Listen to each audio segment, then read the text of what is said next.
Testing 1, 2, 3, 4, 5, 6, 7, 8, 9, 10, 11. Did you recycle the PA? Hello. Did you recycle the PA card?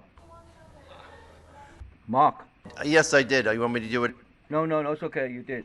All right, let me hear the boom. All right.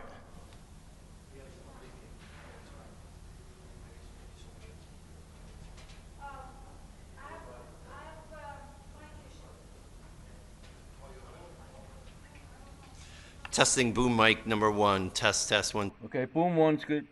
Okay.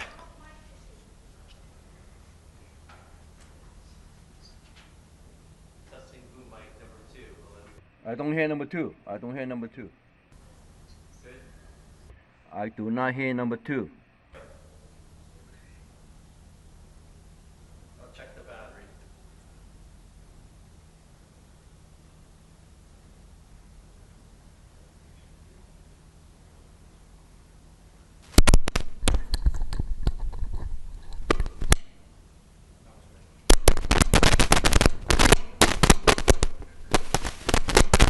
I might need a new cable. How's that sound? Crackly to me. Do you want me to come down and get a new cable?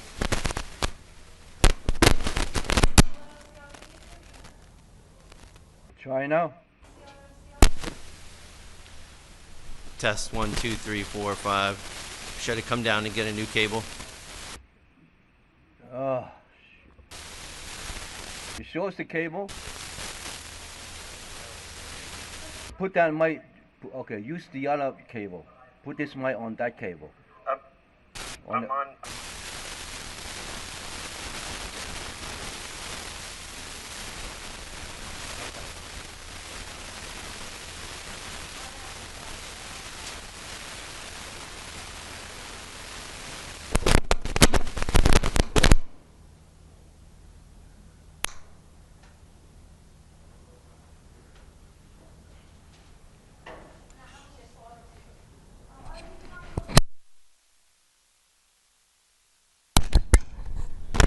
Test 1, 2, 3, 4, 5, 6, 7, 8, 9, 10.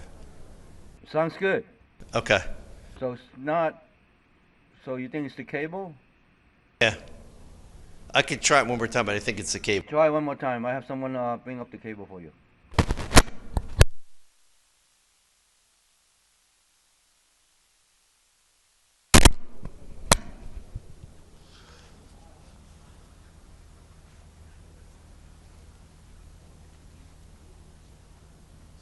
Hey Mark, headset.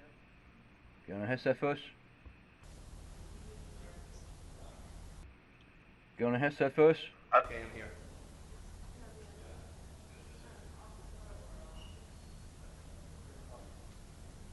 Yeah. I did. That's what we were just talking about.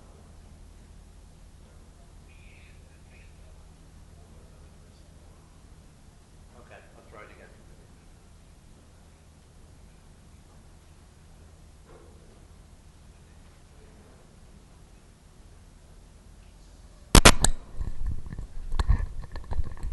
Okay, test 1, 2, 3, 4, 5. Which one is this?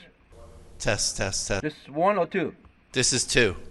This is two. So let's go back to one. All right.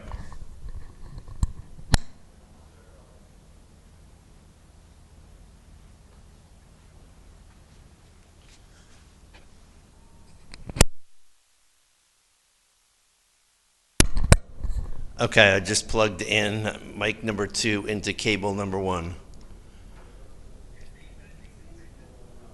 Leave everything the way it is. Let's try it again. You got me all confused now. Cable one. Mic number one. Let me hear the mic number one. Okay. Don't take off anything. Leave all the mics on.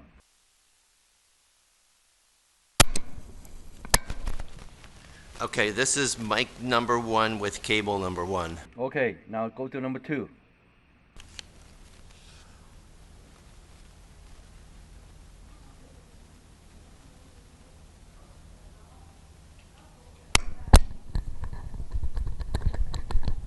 All right, this is cable number 2 with mic number 2. So both mics working good. Okay. So there's nothing wrong with the cable or anything. That's the way you hook it up. All right. Now let me hear the lectern on it one more time. Okay.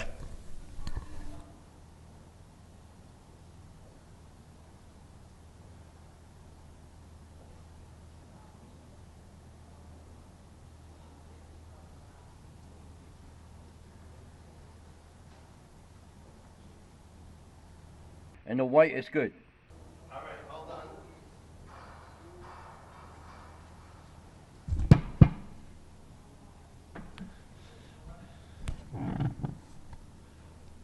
Okay, testing the podium mic. Good morning. Okay, podium's good. Okay. I set it up. We might put you up early. Okay. All right, so everything's good? All right.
Yeah, go ahead, Diddy.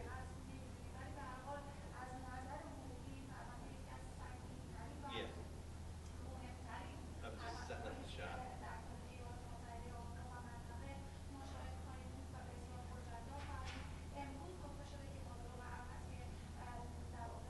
Yeah,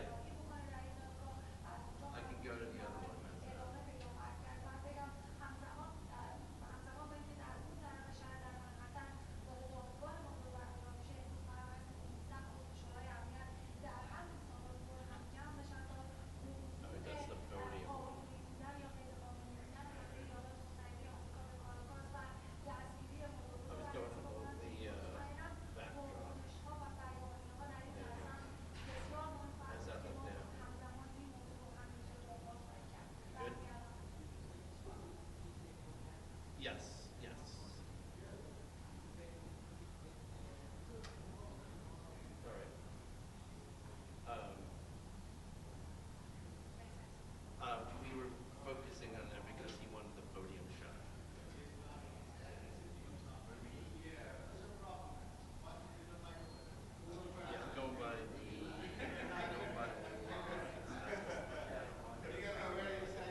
Good morning, everybody.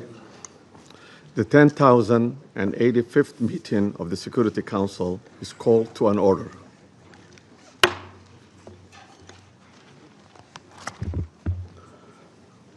As this is the first formal meeting of the Security Council this year, I should like to extend my warm wishes on the new year to all members of the Security Council, the United Nations, and the Secretariat.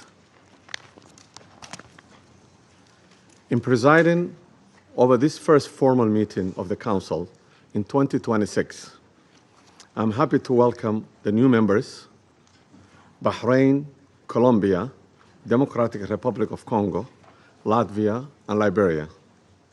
We look forward to their participation in the work of the Council. Their experience and wisdom will be invaluable assistance in the discharge of the Council's responsibility. I shall also take this opportunity to express the Council's gratitude to the outgoing members, namely Algeria, Guyana, Republic of Korea, Sierra Leone, and Slovenia, for their important contributions to the work of the Council during their terms.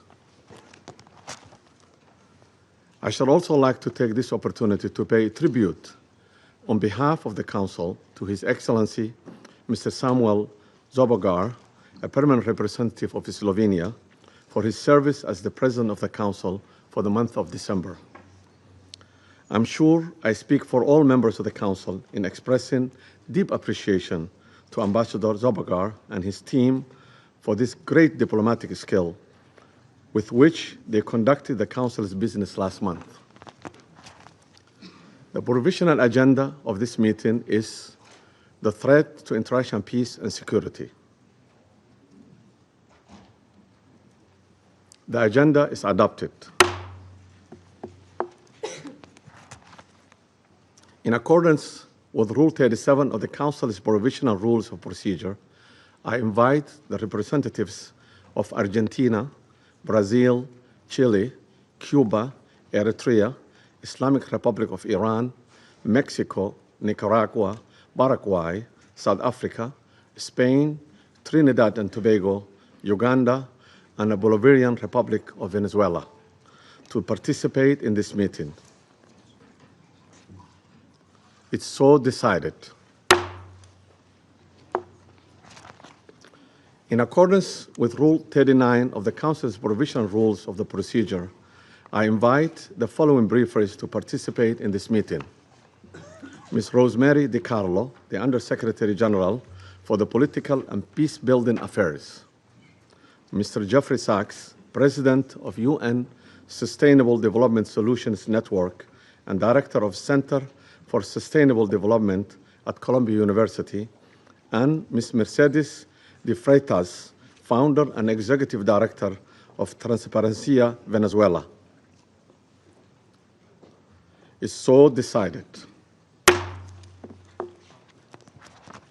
Security Council will now begin its consideration for item 2 of the agenda. I now give the floor to Ms. Rosemary DiCarlo. Thank you, Mr. President. Today, I'm going to deliver a statement from Secretary General Antonio Guterres, who was not able to be here this morning. Mr. President, members of the Security Council, we meet at a grave time following the 3 January United States military action in the Bolivarian Republic of Venezuela. The broad outlines of the events of Saturday have been widely reported. Early that day, U.S. forces were active across Caracas and in the northern states of Miranda, Aragua, and La Guaira. The extent of casualties resulting from these actions remains undetermined. In a statement on social media on Saturday, President Donald Trump announced the conduct of a, I quote, large-scale strike against Venezuela and its leader, President Nicolas Maduro, end quote. During a press conference on Saturday, President Trump stated, and I quote again, "We are going to run the country until such time that we can do a safe, proper, and judicious transition," end quote. The government of Venezuela has characterized the United States action as a military aggression carried out in civilian and military areas and as a flagrant violation of the Charter, posing a threat to international and regional peace and security. As we speak, President Maduro is being held in New York, accused by U.S. authorities, along with his wife, Celia Flores, of serious criminal offenses. What is less certain is the immediate future of Venezuela.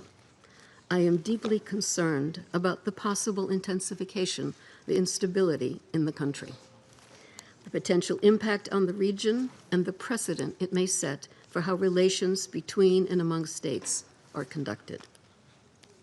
Mr. President, the situation in Venezuela has been a matter of regional and international concern for many years now.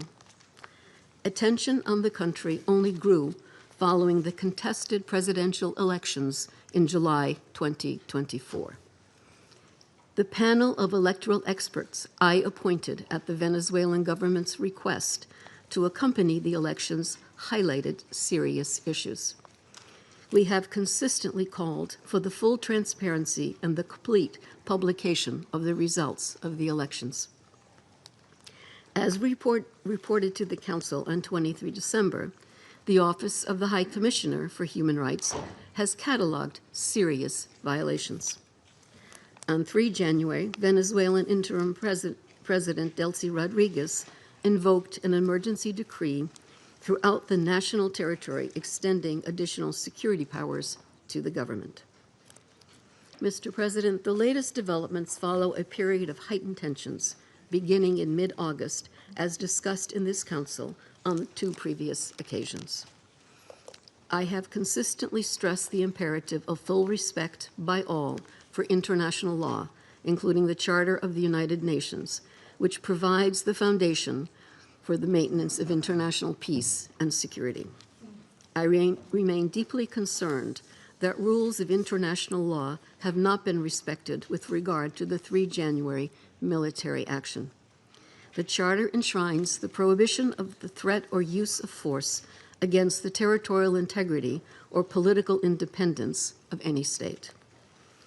The maintenance of international peace and security depends on the continued commitment of all member states to adhere to all the provisions of the Charter. Mr. President, Venezuela has experienced decades of internal instability and social and economic turmoil. Democracy has been undermined. Millions of its people have fled the country. The situation is critical, but it is still possible to prevent a wider and more destructive conflagration. I call on all Venezuelan actors to engage in an inclusive, democratic dialogue in which all sectors of society can determine their future. This entails the full respect of human rights, the rule of law, and the sovereign will of the Venezuelan people. I also urge Venezuela's neighbors and the international community more broadly to act in a spirit of solidarity and in adherence to the principles, laws, and rules erected to promote peaceful coexistence. I welcome and am ready to support all efforts aimed at assisting Venezuelans in finding a peaceful way forward. Mr. President, Excellencies, in situations as confused as complex as the one we now face, it is important to stick to principles. Respect for the UN Charter and all other applicable legal frameworks to safeguard peace and security.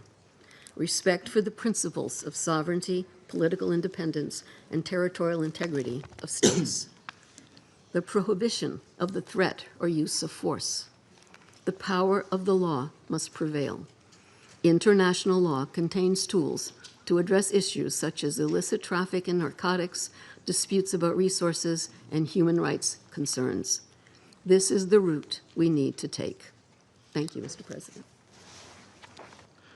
I thank Ms. DiCarlo for her briefings. I now give the floor to Mr. Jeffrey Sachs.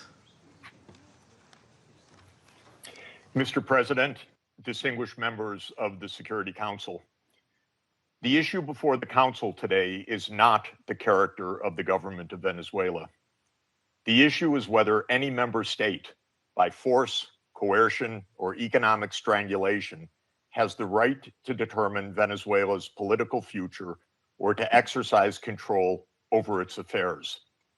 This question goes directly to Article 2, Section 4 of the United Nations Charter, which prohibits the threat or use of force against the territorial integrity or political independence of any state.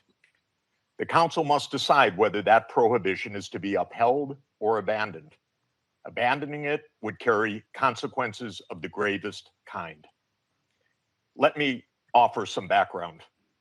Since 1947, the United States foreign policy has repeatedly employed force, covert action, and political manipulation to bring about regime change in other countries. This is a matter of carefully documented historical record. In her book, Covert Regime Change, political scientist Lindsay O'Rourke documents 70 attempted U.S. regime change operations between 1947 and 1989 alone. These practices did not end with the Cold War. Since 1989, major United States regime change operations undertaken without authorization by the Security Council have included, among the most consequential, Iraq 2003, Libya 2011, Syria beginning in 2011, Honduras 2009, Ukraine 2014, and Venezuela from 2002 onward. The methods employed are well established and well documented. They include open warfare, covert intelligence operations, instigation of unrest, support for armed groups, manipulation of mass and social media, bribery of military and civilian officials, targeted assassinations, false flag operations, and economic warfare. These measures are illegal under the UN Charter, and they typically result in ongoing violence, lethal conflict, political instability, and deep suffering of the civilian population. The recent U.S. record with respect to Venezuela is also clear. In April 2002, the U.S. knew of and approved an attempted coup against the government. In the 2010s, the United States funded civil society groups actively engaged in anti-government protests. When the government cracked down on the protests, the U.S. followed with a series of sanctions. In 2015, President Barack Obama declared Venezuela to be, and I quote, an unusual and extraordinary threat to the national security and foreign policy of the United States. In 2017, at a dinner with Latin American leaders on the margin of the UN General Assembly, President Trump openly discussed the option of the U.S. invading Venezuela to overthrow the government. During 2017 to 2020, the United States imposed sweeping sanctions on the state oil company PDVSA. Oil production fell by 75% from 2016 to 2020, and the real GDP per capita declined by 62%. The UN General Assembly has repeatedly voted overwhelmingly against such unilateral coercive measures. Under international law, only the Security Council has the authority to impose such measures. On the 23rd of January 2019, the United States unilaterally recognized Mr. Juan Guaido as interim president, and a few days later froze approximately $7 billion of Venezuelan sovereign assets held abroad and gave the designated authority over certain of these assets. These actions form part of a continuous U.S. regime change effort spanning more than 2 decades. In the past year, the United States has carried out bombing operations in 7 countries, none of which were authorized by the UN Security Council, and none of which were undertaken in lawful self-defense under the Charter. The targeted countries include Iran, Iraq, Nigeria, Somalia, Syria, Yemen, and now Venezuela. In the past month, President Trump has issued direct threats against 6 UN member states, including Colombia, Denmark, Iran, Mexico, Nigeria, and of course, Venezuela. Members of the Council are not called upon to judge Nicolas Maduro. They are not called upon to assess whether the recent U.S. attack and ongoing naval quarantine results in freedom or in subjugation. Members of the Council are called upon to defend international law, and specifically the UN Charter. The realist school of international relations, articulated most brilliantly by John Mearsheimer, accurately describes the condition of international anarchy as the tragedy of great power politics. Realism is therefore a description, not a solution for peace. Its own conclusion is that anarchy leads to tragedy. In the aftermath of World War I, the League of Nations was created to end the tragedy through the application of international law. Yet the world's leading nations failed to defend international law in the 1930s, leading to renewed global war. The United Nations emerged from that catastrophe as humanity's second great effort to place international law above international anarchy. In the words of the Charter, the UN was created, quote, to save succeeding generations from the scourge of war, which twice in our lifetime has brought untold sorrow to mankind. Given that we are in the nuclear age, failure cannot be repeated. Humanity would perish. There would be no third chance. To fulfill its responsibilities under the Charter, the Security Council should immediately affirm the following actions. The United States shall immediately cease and desist from all explicit and implicit threats or use of force against Venezuela. The United States shall terminate its naval quarantine and all related coercive military measures undertaken in the absence of authorization by the UN Security Council. The United States shall immediately withdraw its military forces from within and along the perimeter of Venezuela, including intelligence, naval, air, and other forward deployed assets positioned for coercive purposes. Venezuela shall adhere to the UN Charter and to the human rights protected in the Universal Declaration of Human Rights. The Secretary General, I recommend, should immediately appoint a special envoy mandated to engage relevant Venezuelan and international stakeholders and to report back to the Security Council within 14 days with recommendations consistent with the Charter, and the Security Council should remain urgently seized of this matter.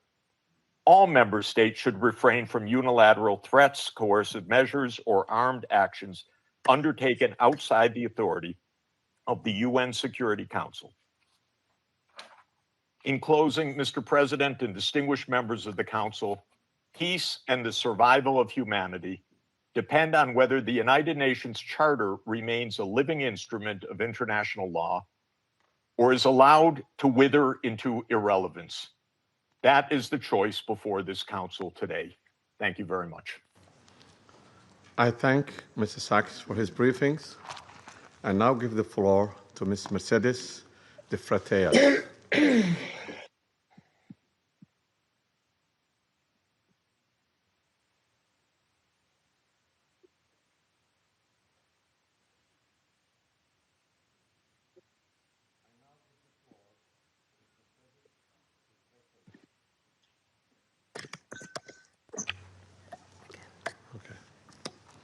My apology. I now give the floor to Ms. Mercedes de Frateas. Good morning. I speak in Spanish.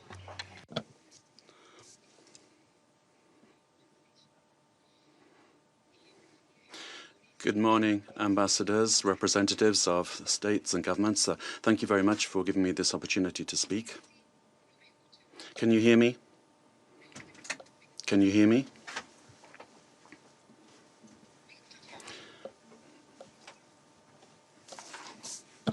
Good morning. I speak in Spanish. Buenos días, señor.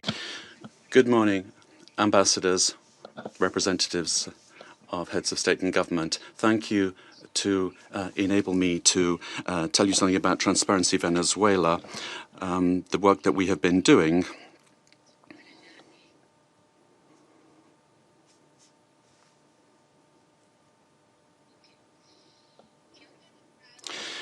We have organized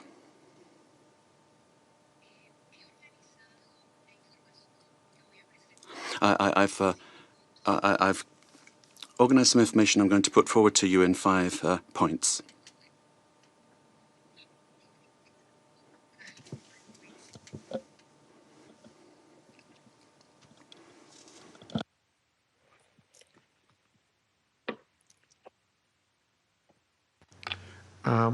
Continue. Bueno, he organizado la información que voy a presentar. I've arranged the information I'm going to give to you in around 5 points. Let me make the most of my time. First of all, one, the corruption in Venezuela is seen in 73 countries of the world. We have organized, we've seen hundreds of cases that we have documented over the years, more than 500, 600 cases in various countries.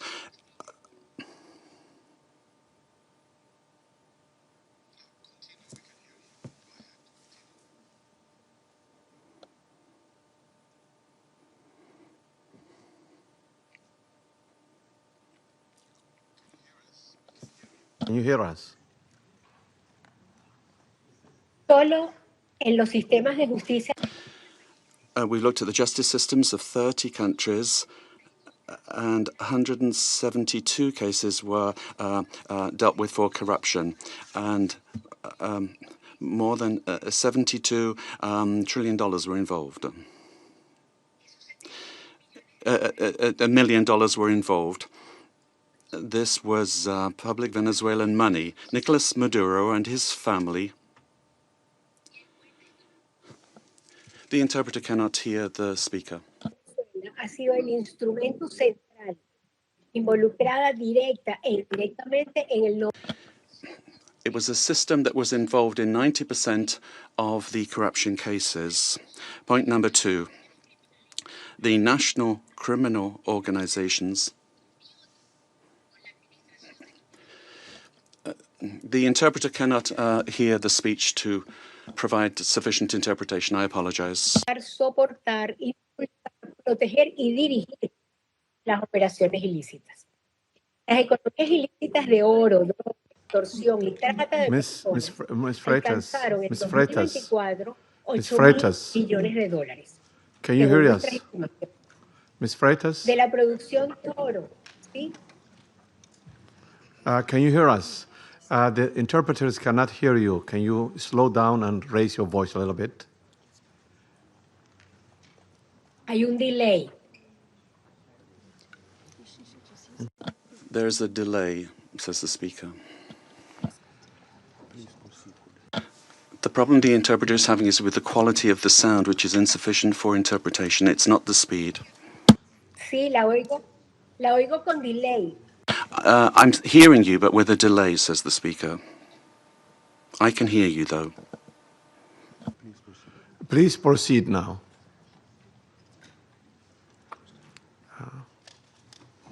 Ok, perfecto. Very well.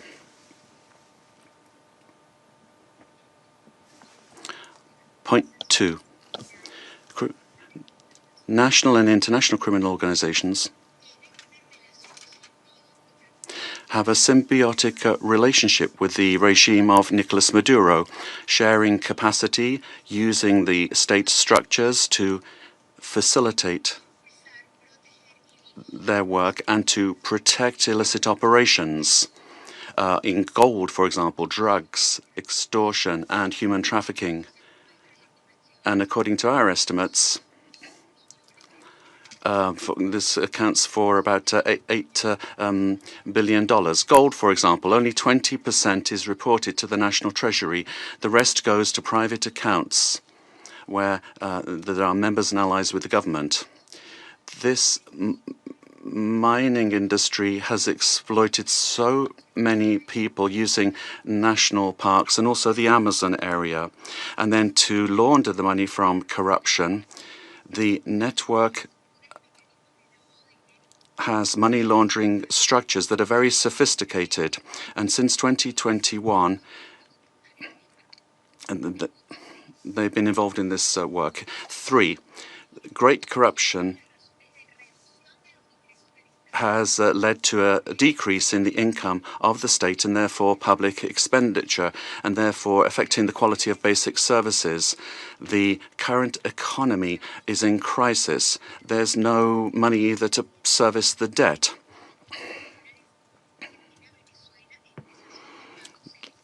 And Venezuela has been in technical default since 2017.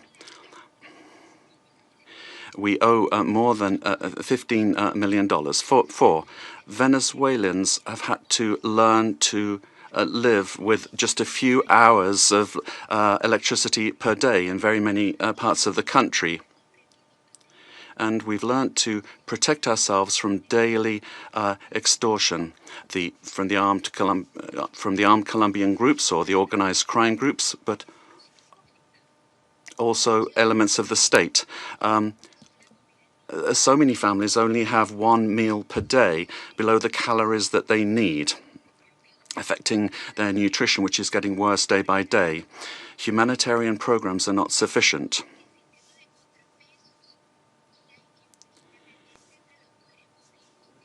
And then 5, there's no checks and balances between government departments. The government has captured all institutions, beginning with the justice institutions and also the oil company responsible for the majority of income for the country. In order to maintain control and the impunity of these illicit operations, a repressive system that's getting worse and worse is being applied. And to date, there are more than 1,000 political prisoners. At the end of the year, 26 people died during torture or because a lack of medical care. United Nations has documented many of these cases. We need a transparent state that is accountable, that will guarantee the rule of law and human rights, that will protect public goods for everyone without privilege. a system that's autonomous and independent. We need investment in building capacity that will enable us to have a dignified life. We must respect the will of the Venezuelan people to live in peace and democracy. And finally, a request to you. Freedom for all political prisoners in the country. Thank you very much. I thank to Ms. Freitas for her briefing. I now give the floor to those council members who wish to make statements. I give the floor to the representative of Colombia. Mr. President, Colombia would like to thank Somalia in your quality as President of the Security Council for having quickly responded to our request to convene this emergency meeting, as well as thanking China and Russia for their support for holding of this meeting. And we wish you, Mr. President, a successful month managing the work of the Council at a particularly delicate time for international peace and security. I'd also like to thank Undersecretary General for Political Affairs and Peace Building of the United Nations and the invited briefers. We thank them all for their briefings. This is the first time Colombia is taking the floor in the Security Council as a non-permanent member for the period 2026-2027. Colombia is taking on this responsibility with a deep sense of duty, and we are going to do this from the first day, defending international law and the purposes and principles enshrined in the United Nations Charter. International peace and security, the peaceful settlement of disputes, the prohibition of the use of force, sovereign equality, respect for the territorial integrity and political independence of all states. Colombia condemns categorically the events that occurred in the early morning of the 3rd of January in Venezuela, where we saw multiple explosions and air activity over Caracas and other areas of the country as part of a military attack carried out by the United States, which included bombings of civilian and military infrastructure, creating panic amongst the population. All of this represents clear violations of the sovereignty, political independence, and the territorial integrity of Venezuela. There is no justification whatsoever under any circumstances for the unilateral use of force to commit an act of aggression. Such actions constitute a serious violation of international law and the United Nations Charter, including the prohibition on the use or the threat of the use of force, the principle of the respect for sovereignty and the full authority of states over their territory, including their natural resources, the territorial integrity of states, and the principles of collective defense, particularly when they directly endanger the population and civilian assets. Defending these principles is not an option. Indeed, it's a common obligation that we have in order to preserve international peace and security. We need to remember that the provisions of the Charter allow for the use of force only under exceptional circumstances, in legitimate defense in the face of an armed attack, or when there is an express authorization by this Council in accordance with Chapter 7. And even in those cases, this does not amount to assuming political control of another state. In this regard, we reject any unilateral military action, any act that could worsen the situation or endanger the civilian population, and we would call for a de-escalation and non-resort to the use of force, which endangers people finding themselves in this delicate situation. They must be the absolute priority. We have learned from our experience that the civilian population is always the one that pays the highest price in armed conflict. Mr. President, Latin America and the Caribbean have proclaimed themselves to be a zone of peace, and this collective commitment and will of our region must be respected. Unilateral action that is contrary to international law endangers regional stability, increases insecurity, and worsens the already complex conditions being faced by the civilian population, with devastating effects that will transcend the sovereign borders of Venezuela to have a direct impact on countries of the region, such as Colombia. In order to act preventively, Colombia has engaged in measures to protect the civilian population and preserve the stability of the border, addressing the possible needs of the population, particularly the migrant population, in coordination with local authorities. Colombia has been and will continue to be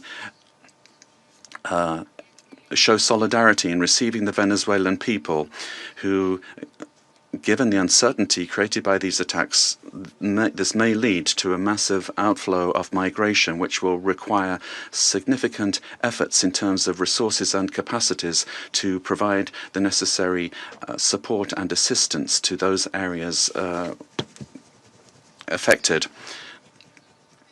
by taking in the migrants. Mr. President, these actions that we have seen remind us of the worst interference in our area in the past, in our zone of peace. And it calls to mind the commitment that we have as states to resolve our differences peacefully through dialogue and negotiation or other forms of peaceful settlement, in full accordance with international law and with its instruments to which we have subscribed at the hemispheric and regional levels, such as the Charter of the Organization of American States. It's also important to understand the dimension of this situation for international peace and security beyond our region, particularly when a permanent member of the Security Council takes the decision to use force and assume control unilaterally of another sovereign state, with the aim, amongst other things, of taking its natural and strategic resources. This is very worrisome for the international community, the international order that was established after the Second World War, and flagrantly violates international law and is in clear contradiction with the United Nations Charter and the very goal for which this council was created. If a country, and particularly a country that is a permanent member of this council, disregards international law that we designed in San Francisco, what then is the role of this council, and where are the foundations for international peace and security? We are accepting that the law and the interests of the strongest prevail over multilateralism and over agreements that we have forged with dialogue and diplomacy in this very chamber. Democracy cannot be promoted or defended through violence or coercion, and it cannot be superseded either by economic interests. Democracy can only be built and sustained through respect for the will of peoples, the reaffirmation of the rule of law, through political dialogue and peaceful and inclusive processes. Venezuela deserves to live in peace, in democracy, prosperity, and dignity, with a government that is defined in sovereignty by no one else than the Venezuelan people and their institutions. This is why Colombia has reiterated its call to open up paths for democracy in Venezuela through specific popular decisions being taken. The importance of preserving peace, respect for international law, and the protection of life and human rights must prevail over anything else. Colombia reaffirms its conviction that working tirelessly under these principles in our new role as a non-permanent member of the Security Council is what we plan to do, and we make ourselves available, our good offices available for a diplomatic way out of the current crisis in this brotherly country. We will meet our responsibility, primary responsibility, to maintain international peace and security. And given the seriousness of the events, we will continue to pay attention to this issue. And we'd also like to thank the Secretary General of the United Nations for providing his good offices to defend the purposes and principles of the United Nations Charter, to activate channels for mediation available to him and facilitate dialogue with the parties concerned, looking in the search for alternatives that will make it possible to find a way out of the situation led by Venezuelans themselves and provide assistance to Venezuelans that need this. In conclusion, we'd urge the parties to exercise maximum caution and restraint, to de-escalate tensions, and to follow dialogue and diplomatic channels, and develop mechanisms to avoid continued flagrant violations of international law. This will require the help of the United Nations and of regional organizations. Thank you very much, Mr. President. I thank the representative of Colombia for her statement, and now give the floor to the representative of Russian Federation. Mr. President, first and foremost, we wish to congratulate you on your accession to the presidency of the Security Council. And second, we wish to welcome the newly elected members of the Security Council. The beginning of this new year shocked all of those throughout the world who cherish the hope that respect for international law and non-intervention in domestic affairs of other states, as well as a reliance upon diplomacy and seeking of compromise, became key principles in the work of the new U.S. administration. The assault against the leader of Venezuela, compounded by the deaths of dozens of Venezuelan and Cuban citizens, in the eyes of many, has become a harbinger of a turn back to the era of lawlessness and U.S. domination by force, chaos, and lawlessness, which continues to afflict dozens of states in various regions of the world. There is no and can be no justification for the crimes cynically perpetrated by the United States in Caracas. We firmly condemn the U.S. act of armed aggression against Venezuela in breach of all international legal norms.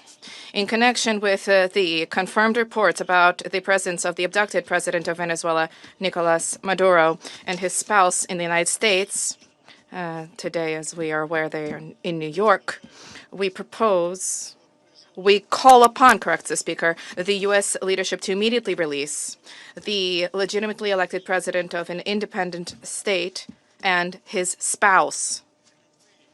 Any problems existing or conflict between the United States and Venezuela need to be resolved through dialogue. And this is precisely what is enshrined in the UN Charter, the purposes and the principles of which a number of states in recent years have begun to apply selectively, depending upon the political landscape. Today, we are reaping the consequences of their recklessness and selectivity in matters related to respect for the norms of international law, which were linked to the so-called rules-based world order. Here is your rules-based world order in all of its glory, which is horrifying even the staunchest Atlanticists. Mr. President, we extend our firm solidarity with the people of Venezuela in the face of the external aggression, We firmly support and completely support the policy of the Bolivarian government, which is geared towards protection of their national interests and the sovereignty of the country. Washington's aggressive acts have already been condemned by many states and multilateral associations, including the Non-Aligned Movement, the African Union, as well as a group of friends in defense of the Charter of the United Nations. We hope that the international banditry will immediately be met with objective and comprehensive assessment at the international legal level with United Nations, universal mechanisms, and other multilateral formats being brought to bear. This process must not be impacted by the recognition or non-recognition by any given states or groups of states of the legitimacy of Nicolas Maduro. For this reason, unintelligible murmurings and attempts to avoid principled assessments by those who, in other circumstances, froth at the mouth and demand that others respect the UN Charter, today seem particularly hypocritical and unseemly. We hope you will recognize this, and we hope that you will abandon double standards and that you will not attempt to justify such an egregious act of aggression due to a fear of angering the American global gendarme, which is attempting to once again rear its head. We are particularly appalled by the unparalleled cynicism with which Washington did not even attempt to conceal the true aims of its criminal operation, namely the establishment of unbridled control over Venezuela's natural resources and the assertion of their hegemonical ambitions in Latin America. In this way, Washington is generating fresh momentum for neocolonialism and for imperialism, which were repeatedly, decisively condemned and repudiated by the peoples of this region and by the global South as a whole. Distinguished colleagues, under these circumstances, it is exceedingly important for the entire international community to unite and to definitively reject the methods and tools of U.S. military foreign policy, which have been demonstrated in the case of Venezuela. This is the only way it is possible to compel Washington to revisit and to abandon their dangerous misconceptions. As we stated during previous meetings on Venezuela, the bell now tolls across the region, ringing for every country of the Western Hemisphere. The bell is ringing for all UN member states and for the future of the organization itself. Failing to hear this call today is tantamount to projecting cowardice and a lack of principle, essentially blessing ongoing encroachments of international law and rejecting civilized international conduct as a whole. We cannot allow the United States to proclaim itself as some kind of a supreme judge, which alone bears the right to invade any country, to label culprits, to hand down and to enforce punishments, irrespective of notions of international law, sovereignty, and non-intervention. Is this the world we sought to attain as we marked the 80th anniversary of the adoption of the Charter of the United Nations, when we all signed on to the relevant Security Council presidential statement? Is this the aim of United Nations reform, which we all advocate? Or has the United Nations and Security Council thereof, do they no longer exist? And is there need now to seek from Washington a patent to rule, so to speak? And is the self-determination of every person's and their right to determine their future worthless? These are the questions that we all must address today. And if this response is sincere, if it is principled, then perhaps the U.S. leadership, too, which openly is asserting intention to run another country for the benefit of the United States, they will perhaps glance at their own constitution, their constitution of the United States, which begins with the words, "We the people of the United States," and will begin, in fact, to recognize the sovereignty of other states rather than deposing inconvenient regimes. Thank you. I thank the representative of Russian Federation and now give the floor to the representative of China. President, China supports the Security Council holding an emergency meeting regarding the United States military strikes on Venezuela. And thanks USG DiCarlo for reading out the briefing of the Secretary General Guterres. I have listened carefully to the statements of the briefers, and we welcome to this meeting the permanent representative of Venezuela and representatives of other countries. On January the 3rd, the United States blatantly launched large-scale military strikes against Venezuela, forcibly seized Venezuelan President Nicolas Maduro and his wife, and took them out of the country. It claimed that it will run Venezuela and even didn't rule out launching a second round of military operations on an even larger scale. China is deeply shocked by and strongly condemns the unilateral, illegal, and bullying acts of the U.S. For some time now, the international community has repeatedly expressed grave concern over the U.S. sanctions, blockade, and threats of force against Venezuela. The Council convened 2 emergency meetings, during which Secretary General Guterres, many Council members, and countries in the region and beyond unanimously called for abiding by the UN Charter and the international law, maintaining calm and restraint, resolving disputes peacefully, de-escalating tensions, and safeguarding regional stability. However, as a permanent member of the Council, the U.S. has disregarded the grave concerns of the international community, wantonly trampled upon Venezuela's sovereignty, security, and legitimate rights and interests, and seriously violated the principles of sovereign equality, non-interference in internal affairs, peaceful settlement of international disputes, and the prohibition of the use of force in international relations. These principles constitute the fundamental tenets of the UN Charter and form the cornerstone of maintaining international peace and security. The U.S. has placed its own power above multilateralism and military action above diplomatic efforts, posing a grave threat to peace and security in Latin America and the Caribbean, and indeed internationally.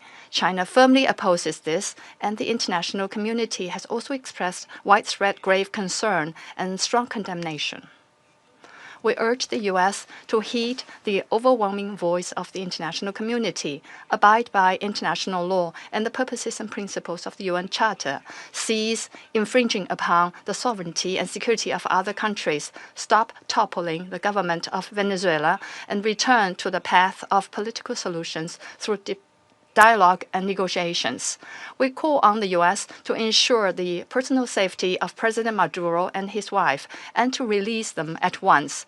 We support the Council in fulfilling its primary responsibility to maintain international peace and security, and we support all efforts by the UN Secretary General, regional countries, and organizations that contribute to promoting dialogue and de-escalating the situation. President, the lessons of history are a stark warning. Military means are not the solution to problems, and the indiscriminate use of force will only lead to greater crisis. The U.S. bypassed the Council to launch military operations against Iraq, blatantly attacked Iran's nuclear facilities, and imposed economic sanctions, military strikes, and even armed occupations on multiple countries in Latin America and the Caribbean. These actions have caused persistent conflict, instability, and immense suffering for the ordinary people. Did these actions bring peace and stability? Did they bring development and prosperity? The international community sees this clearly. Venezuela is an independent sovereign state with every right to defend its sovereignty and national dignity. Countries in Latin America and the Caribbean are important forces in maintaining world peace and stability and promoting global development and prosperity, and they have every right to independently choose their development paths and partners. No country can act as the world's police, nor can any state presume to be the international judge. China firmly supports the government and people of Venezuela in safeguarding their sovereignty, security, and legitimate rights and interests. We firmly support the regional countries in upholding the status of Latin America and the Caribbean as a zone of peace. We demand that the United States change its course, cease its bullying and coercive practices and develop relations and cooperation with regional countries on the basis of mutual respect, equality, and non-interference in international affairs. China stands ready to work with the regional countries and the international community to strengthen solidarity and cooperation, uphold fairness and justice, and jointly safeguard peace and stability in Latin America and the Caribbean. I thank you, President. I thank the representative of China for the statement and now give the floor to the representative of Liberia. Thank you, Mr. President. I have the honor to deliver this statement on behalf of the A3 members, namely the Democratic Republic of Congo, Somalia, and my own country, Liberia. We thank the presidency for promptly convening this important meeting. We congratulate Somalia on assuming the presidency of the Security Council this month and warmly welcome all new members. The A3 appreciates USG DiCarlo's comprehensive briefing and listened carefully to the remarks offered by civil society representatives. We also welcome the representative of Venezuela and the representatives of the region to this meeting. Mr. President, the A3 aligns itself with the recent communique of the African Union on the situation in the Bolivarian Republic of Venezuela and continues to monitor developments there with deep concerns. In particular, we note reports regarding the detention of President Nicolas Maduro and his wife and incidents involving Venezuelan institutions. Such developments present serious challenges not only to Venezuela's internal stability, but also underscore the imperative to safeguard the broader peace and security of the region. The A3 remains steadfast in its commitment to the fundamental principles of international law, including the full respect for the sovereignty and territorial integrity of states as enshrined in the Charter of the United Nations in the interest of regional stability and international peace. We believe these are essential foundations for international cooperation and peaceful coexistence. Our position underscores the importance of dialogue, the peaceful settlement of disputes, and respect for constitutional and institutional frameworks. Mr. President, the complex situation in Venezuela requires a comprehensive response that is both inclusive and nationally owned. We continue to hold that a sustainable and peaceful resolution can only be found through constructive dialogue among Venezuelans themselves with genuine respect for the aspiration and rights of the Venezuelan people and with the constructive support of the international community.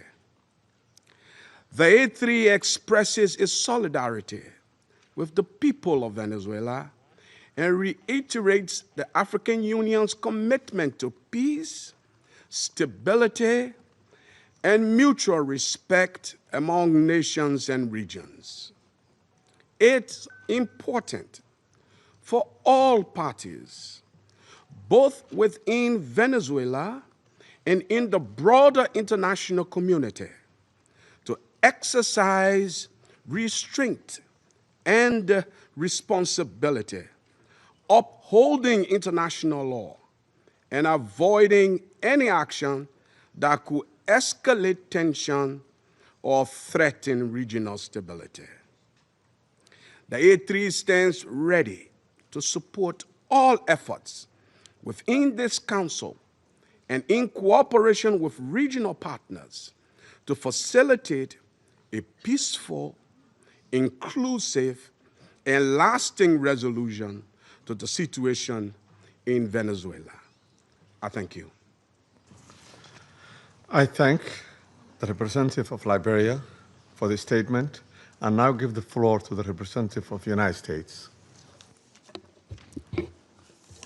Mr. President, thank you for chairing. And I particularly want to thank you, Mr. Freitas, for your briefing. And I'll point out that Mr. Freitas is in exile, having fled the regime. Thank you for your courage, and thank you for shedding a light on the true atrocities of the illegitimate Maduro regime. This past weekend, colleagues, the United States successfully carried out a surgical law enforcement operation facilitated by the U.S. military against two indicted fugitives of American justice, narco-terrorist Nicolas Maduro and Celia Flores. Colleagues, Nicolas Maduro is responsible for attacks on the people of the United States, for destabilizing the Western Hemisphere, and illegitimately repressing the people of Venezuela. As Secretary Rubio has said, there is no war against Venezuela or its people. We are not occupying a country. This was a law enforcement operation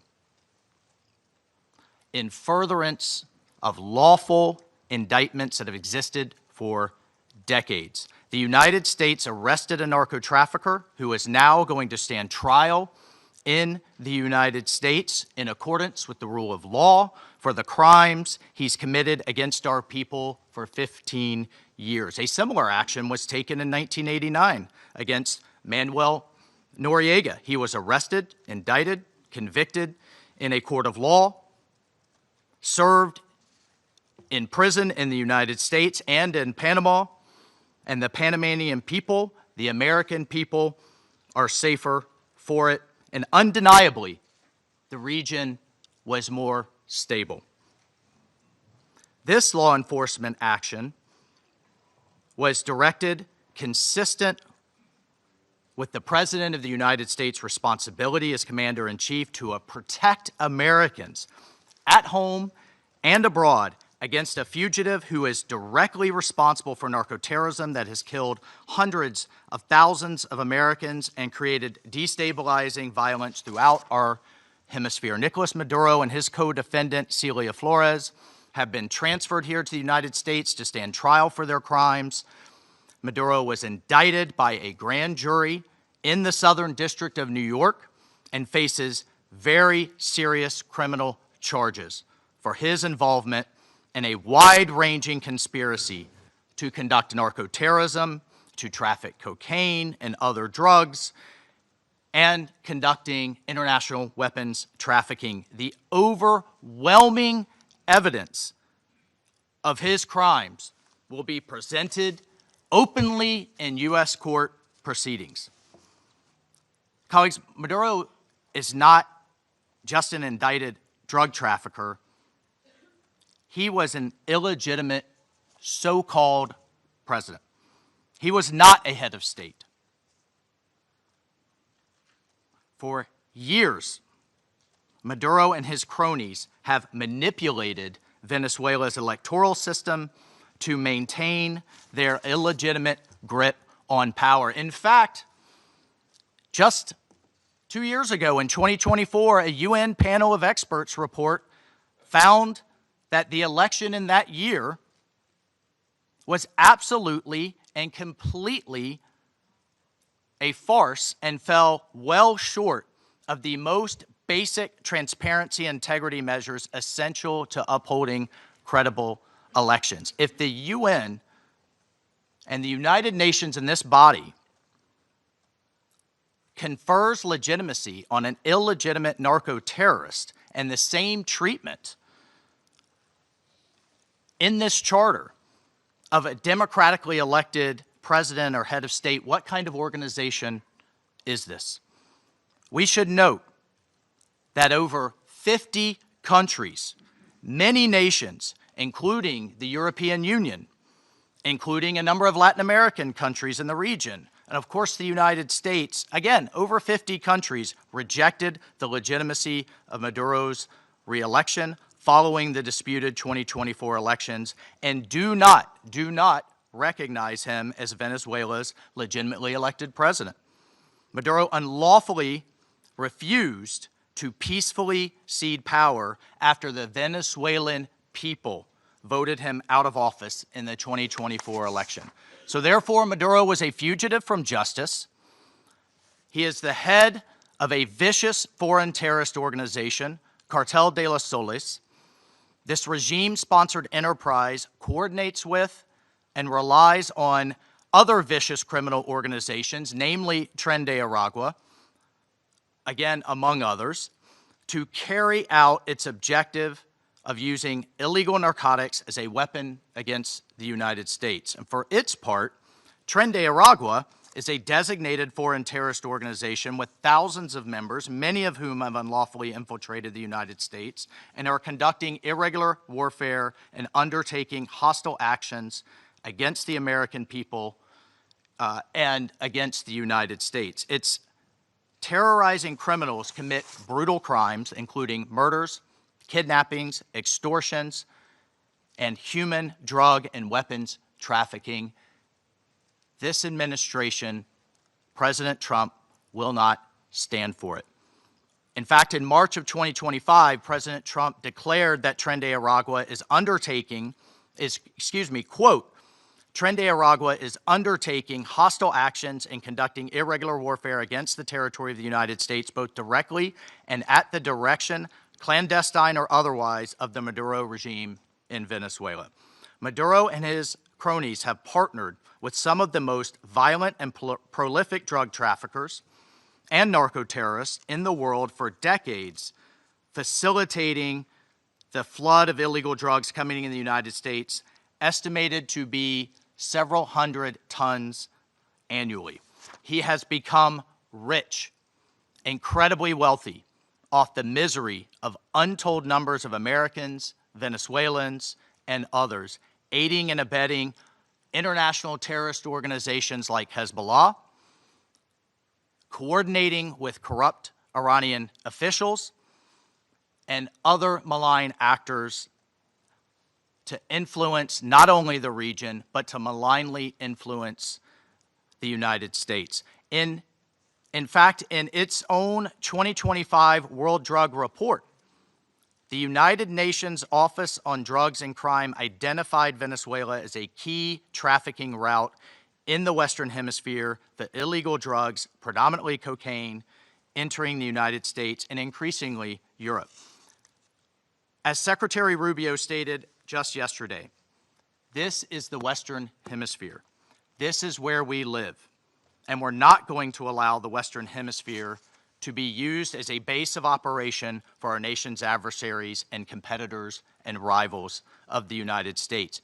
You can't turn Venezuela into the operating hub for Iran, for Hezbollah, for gangs, for Cuban intelligence agents, and other malign actors that control that country. You cannot continue to have the largest energy reserves in the world under the control of adversaries of the United States, under the control of illegitimate leaders, and not benefiting the people of Venezuela, and stolen by a handful of oligarchs inside of Venezuela. But it doesn't stop there. Numerous UN and international human rights organizations have issued reports documenting serious human rights abuses by the Maduro regime, including reports of extrajudicial killings, political prisoners, torture, and arbitrary and unlawful detentions. In fact, over 8 million Venezuelans have fled the country destabilizing their neighbors in the region, and creating the world's largest refugee crisis. Members of this council, colleagues, the United States wants a better future for Venezuela. We believe a better future for the people of Venezuela and for the people of the region and the world is stabilizing the region and making the neighborhood that we live in a much better and safer place. And this is why millions of Venezuelans that have fled this brutal regime are celebrating and cheering around the world as this body pontificates, including those celebrating are including in my home state of Florida, where hundreds of thousands of Venezuelans have fled this regime's brutality. I want to reiterate, President Trump gave diplomacy a chance. He offered Maduro multiple off-ramps. He tried to de-escalate. Maduro refused to take them. President Trump made it clear that the narco-terrorism must stop, and yet it continued. The United States will not waver in our actions to protect Americans from the scourge of narco-terrorism and seeks peace, liberty, and justice for the great people of Venezuela. I thank you, Mr. President. I thank the representative of the United States and now give the floor to the representative of Panama. Gracias, señor. Thank you, Mr. President. We'd like to extend a warm welcome to the representatives of Bahrain, Colombia, Liberia, Latvia, and the Democratic Republic of Congo, and who have joined the Security Council as elected members and who are joining us today in the chamber. And we congratulate Somalia on assuming the presidency of the Security Council this month. We'd like to thank Under Secretary General for Political Affairs, Rosemarie DiCarlo, for her detailed report representing Secretary General Antonio Guterres. She's briefed us on the situation under discussion today. We're also very grateful for the very valuable presentations by Mr. Jeffrey Sachs and Ms. Mercedes de Freitas. In this context, the Republic of Panama would like to refer to the situation that has taken place in the territory of the Bolivarian Republic of Venezuela, which is of concern due to its possible impact on peace and regional stability. However, in the light of the unfortunate reality of the facts that we have seen, we now need to turn our attention constructively towards the future of Venezuela. However, it's important to point out that in terms of a constant principle of our foreign policy, Panama would like to reiterate our unfailing commitment to multilateralism, to the sovereignty of states, and to the unrestricted respect for international law, especially the principles enshrined in the United Nations Charter, including non-intervention, respect for territorial integrity, and the prohibition of the use of force. This is mentioned in Article 2 of the United Nations Charter. These principles are, and they continue to be, the indispensable framework for the peaceful coexistence between nations. Panama also believes it's necessary to highlight that the situation Venezuela is facing is unfolding in an environment marked by the disregard for the will of its people, as well as by a sustained erosion of democratic institutions. In this regard, Panama reiterates that it does not and will not recognize the authoritarian and illegitimate regime that has held Venezuelan men and women hostage, plunged them into one of the gravest political, social, humanitarian, and security crises in our region. Unfortunately, we have witnessed how the situation has gradually deteriorated under the regime, especially over the last year, with increased systemic erosion of democracy, the hollowing out of institutions, and the rise of authoritarian and repressive practices, which have contributed to an unfortunate outcome and therefore cannot be ignored by the international community. In particular, it is essential to call for the unconditional release of persons detained for political reasons. Many of them have been deprived of their liberty merely for raising their voices in a context in which dissent is not tolerated. From this moment on, we must demand that all political prisoners that the regime continues to hold hostage, Venezuelans and foreigners alike, be released without delay. Their physical well-being and safety must be guaranteed. Likewise, freedom of expression and the unequivocal respect for human rights must be immediately ensured. In this context, Panama underscores that its position does not stem solely from a principled democratic solidarity, but also from direct impact.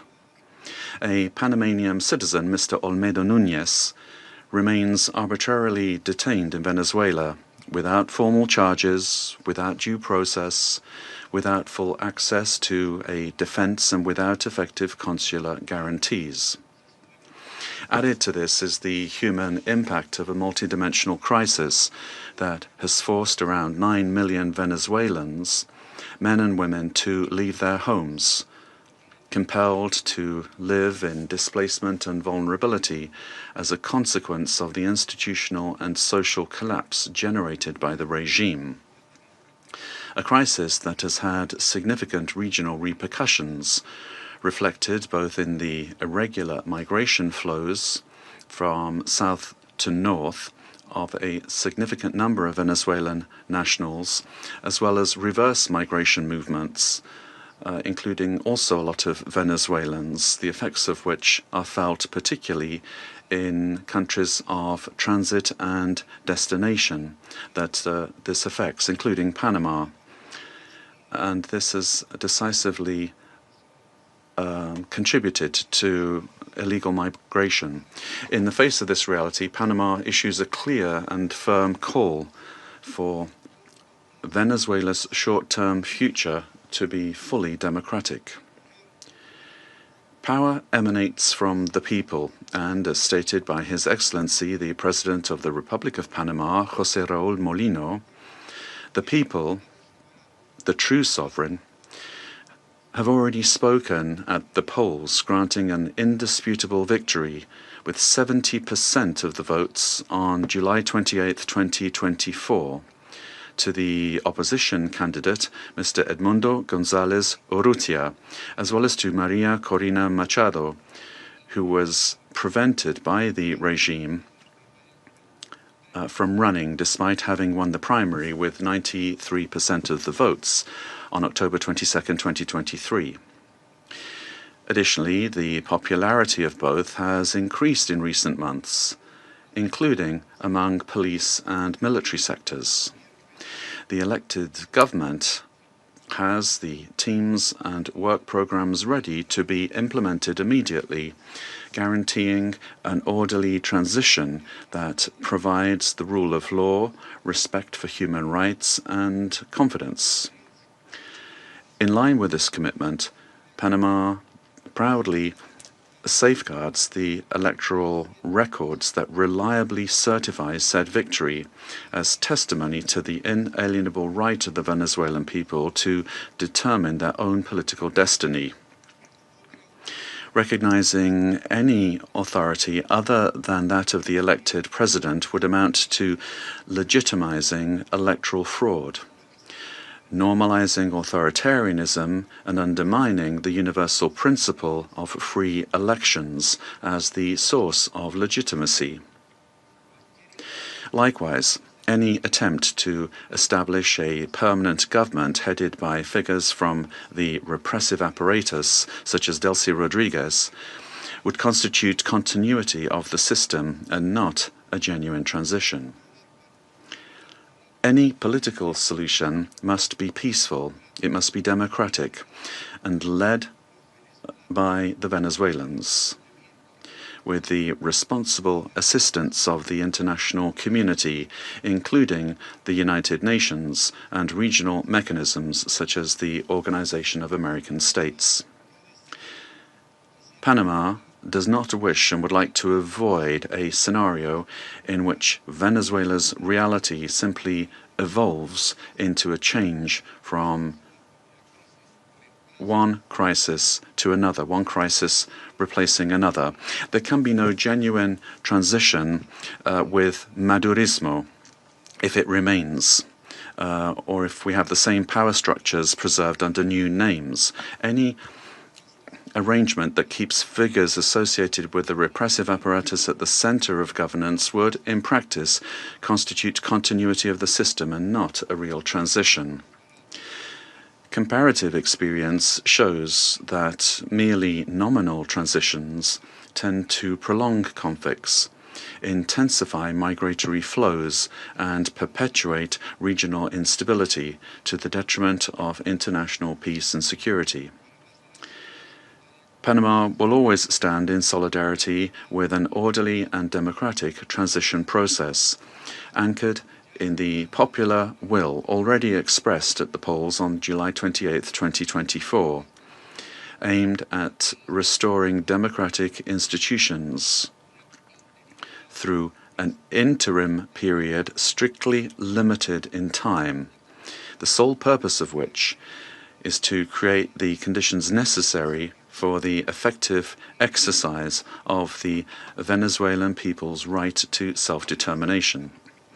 As a country that recovered its democracy and sovereignty, Panama can state clearly that there can be no peace without legitimacy, nor legitimacy without democracy, and that every democracy is ultimately based on respect for the popular will. Mr. President, Panama, due to our commitment to multilateralism and international law, in its capacity as member of the Security Council, will continue to contribute responsibly to collective efforts aimed at preserving peace, strengthening democracy, and supporting legitimate and sustainable solutions anchored in the sovereign will of peoples and respect for international law. Thank you very much. I thank the representative of Panama for the statement and now give the floor to the representative of Latvia. Thank you, Mr. President. At the outset, I would like to congratulate Somalia on assuming the presidency of the United Nations Security Council in January, and wish you all success. Latvia takes its seat on the Council with a profound sense of honor and responsibility for this role. And let me thank Under-Secretary General Rosemarie DiCarlo for today's briefing on behalf of the Secretary General, and I thank the invited briefers. The Security Council bears primary responsibility for the global efforts to uphold peace, security, and rule of law worldwide. Latvia recalls that under all circumstances, the principles of international law and the UN Charter must be upheld. All efforts now focus on ensuring de-escalation and stability in Venezuela, based on inclusive dialogue and broad societal support. Latvia encourages all relevant actors to prioritize diplomatic efforts and work collectively towards a peaceful, democratic, and sustainable future for Venezuela. Latvia stands in solidarity with the people of Venezuela and their right to freedom and democracy, rights that were not respected by the Maduro regime during 2024 presidential elections and before, and which remain unmet to this day. The regime of Nicolas Maduro was rooted in mass repression, corruption, organized crime, including drug trafficking, and posed a grave threat to security of the region and the world. It has repeatedly violated the UN Charter and undermined international law, including through open support for Russia's aggression against Ukraine. The Maduro regime does not represent the will of the Venezuelan people and has relied on widespread, systematic repressions of human rights across the country to maintain power. 8 million Venezuelans have been forced to flee the country since 2014. Latvia also remains committed to working jointly together with partners to counter global transnational organized crime networks, including in Latin America and Caribbean. Such criminal activities place the lives of countless people at grave risk, particularly women and children. Addressing these challenges requires sustained cooperation in full respect of international law. Latvia continues to closely monitor the situation in Venezuela and stands prepared to continue working with its partners to support a peaceful, democratic, and just transition that reflects the aspirations of the Venezuelan people. And I thank you. I thank the representative of Latvia for her statement and now give the floor to the representative of Denmark. Thank you, Mr. President. And let me also thank Undersecretary General Di Carlo for her briefing on behalf of the Secretary General. We also listened carefully to the briefing by Ms. de Freitas and Mr. Sachs. Mr. President, Denmark joins the Secretary General in expressing deep concern over the evolving situation in Venezuela.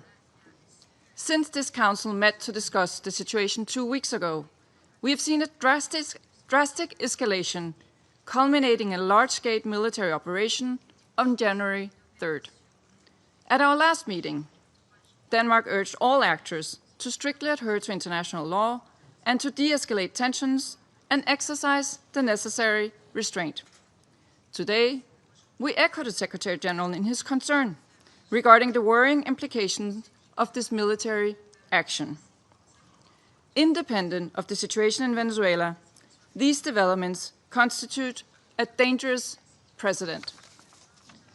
International law and the UN Charter, as a pillar of the international security architecture, must be respected by all states. Denmark recalls the foundational principle of international law that forbids states from threatening or using force against another state's territorial integrity and political independence. This imperative is enshrined in Article 2, Paragraph 4 of the UN Charter. Members of the UN Security Council have a special responsibility to uphold these principles. The principles of sovereignty, political independence, and territorial integrity must be respected. The inviolability of borders is not up for negotiation. These are universal, sacrosanct principles enshrined in international law. They apply everywhere. Mr. President, once again, Denmark calls on all parties to urgently de-escalate tensions that could threaten peace and stability in the region and beyond.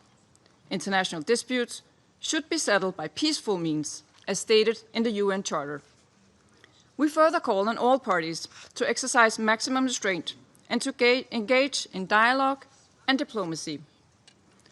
Denmark takes note of official statements from the United States government stating that the military operations are to combat drug trafficking and stem the illicit flow of illegal narcotics. Denmark shares the priority of combating organized crime and drug trafficking, while reiterating that counter-narcotic efforts, as all other efforts, must be conducted in strict accordance with international law, including the fundamental rules and principles of the UN Charter. Mr. President, against this backdrop, Denmark wishes to recall our solidarity with the people of Venezuela.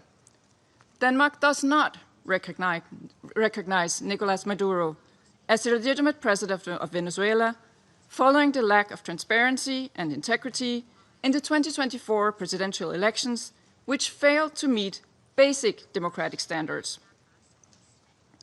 In Maduro's attempts to cling to power, his authoritarian regime grew increasingly oppressive. His regime bears responsibility for widespread and systematic violations of human rights against his fellow citizens, and he should be held accountable. The victims of the Maduro regime's alleged crimes against humanity have to be heard. The Venezuelan people have a right to democracy and self-determination exercised through peaceful, inclusive, and credible democratic processes, free from fear of political persecution, intimidation, or repression, and external political interference. This includes the rights of Venezuelans alone to determine their political, economic, and social future without coercion, pressure, or manipulation by external actors. No state should seek to influence political outcomes in Venezuela through the use or threat of force or through other means inconsistent with international law. Venezuela's future can be decided only by the Venezuelans. We call on all parties and stakeholders to come together for a negotiated and peaceful transition to democratic rule in a process led by and owned by Venezuelans. At this critical and uncertain time, it is imperative that all parties fully respect human rights and international law. Denmark remains committed to supporting Venezuela and the aspirations of its people on its path to lasting political stability. I thank you. I thank the representative of Denmark for her statement and now give the floor to the representative of the United Kingdom. Thank you, President.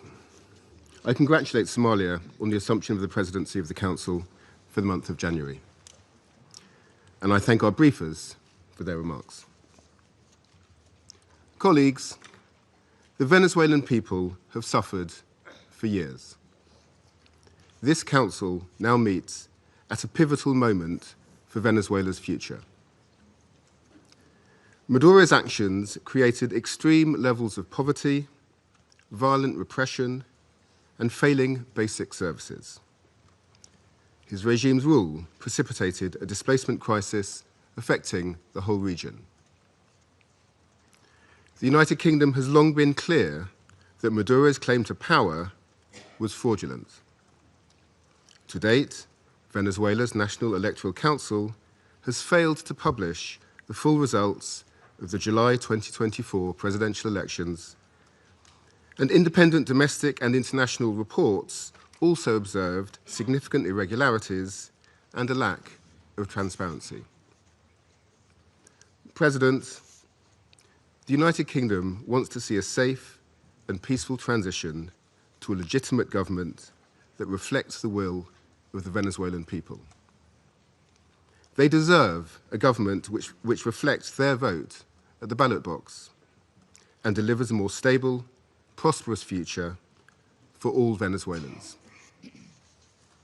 Finally, President, the United Kingdom reaffirms its commitment to international law and the principles enshrined in the Charter of the United Nations. These foundations are essential for maintaining global peace, security, and the rule of law. I thank you. I thank the representative of the United Kingdom for his statement and now give the floor to the representative of France. Merci, Monsieur le Président. Thank you, Mr. President. First and foremost, I wish to congratulate you upon your presidency of the Security Council during the month of January. I also wish to thank Madam Rosemary DiCarlo for having conveyed to us the information from the Secretary General of the United Nations on the recent developments which have taken place in Venezuela. Mr. President, France has continued to stand in solidarity with the Venezuelan people as they face the crisis that's been plaguing them for far too many years. Specifically, and in particular, since the summer of 2024, on the 20th of July, 2024, the Venezuelan people exercised their right to vote peacefully in order to shape the future of their country. Their right to choose their leaders, nonetheless, has been stripped away from the people by Nicolas Maduro. Must you recall the facts? The electoral process has been was marred by numerous irregularities, and the final counting of votes was marred by a flagrant lack of transparency. In light of the democratic aspirations of the Venezuelan people, Nicolas Maduro has systematically responded with the repression of dissident voices, of members of the opposition, and of civil society, as well as with numerous arbitrary detentions. France has always expressed itself with clarity about the fact that these practices are unacceptable and that respect for human rights must be upheld. Mr. President, the military operation which has led to the capture of Nicolas Maduro runs counter to the principle of peaceful dispute resolution and runs counter to the principle of non-use of force. The proliferation of violations of the Charter of the United Nations and the violations of international law by states vested with responsibility as permanent members of the Security Council chips away at the very foundation of the international order. Contravening the principles of the Charter, including the principle of respect for independence and the territorial integrity of states, undermines the foundation of the United Nations and weakens international peace and security.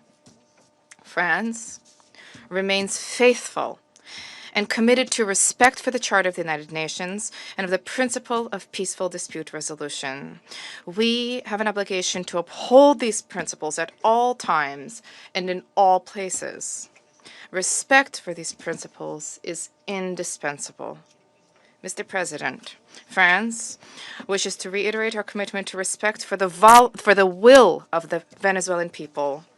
The transition which is currently being opened up for Venezuela needs to be peaceful and democratic and carried out in a manner which respects the choice of the Venezuelan people, a sovereign people. This transition must be led by and for the Venezuelans. France stands ready, alongside states in the region and our partners at the European Union, to uphold dialogue with a view to the restoration of the free, democratic expression in Venezuela. We stand ready to support regional stability. This also needs to be the role of the Security Council. Thank you. I thank the representative of France for the statement and now give the floor to the representative of Bahrain. سيد الرئيس أود بداية Mr. President, I wish to take this opportunity to congratulate first and foremost the Federal Republic of Somalia on its presidency of the Security Council during this month of January. We wish you every success. We also wish to take this opportunity to thank delegations whose mandate at the Council ended, namely Algeria, Guyana, the Republic of Korea, Sierra Leone, as well as Slovenia. We wish to thank them for their significant contributions to the attainment of the goals and the mission of the Council. I also wish to thank Madam Rosemary DiCarlo, Undersecretary General for Political and Peace-Building Affairs, for her valuable briefing related to the latest developments which have taken place in the Bolivarian Republic of Venezuela, and I wish to thank other briefers as well.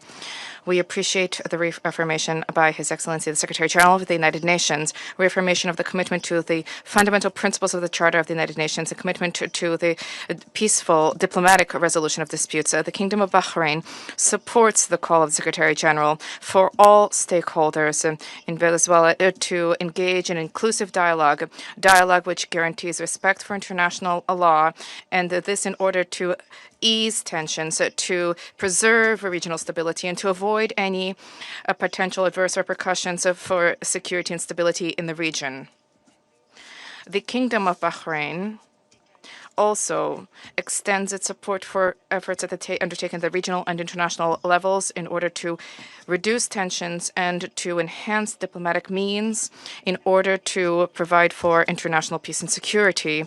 The Kingdom stresses the importance of the promotion of international cooperation in order to support all regional and international efforts which are geared towards combating international organized crime, trafficking in drugs, as well as scourges which are related to this. This undermines the stability of societies, undermines achievement of sustainable development. Therefore, these issues need to be dealt with in accordance with international relevant conventions. By way of conclusion, the Kingdom of Bahrain reaffirms our support for regional and international efforts to achieve a political, lasting solution in the Bolivarian Republic of Venezuela. This needs to be achieved through regional cooperation and with respect for national sovereignty.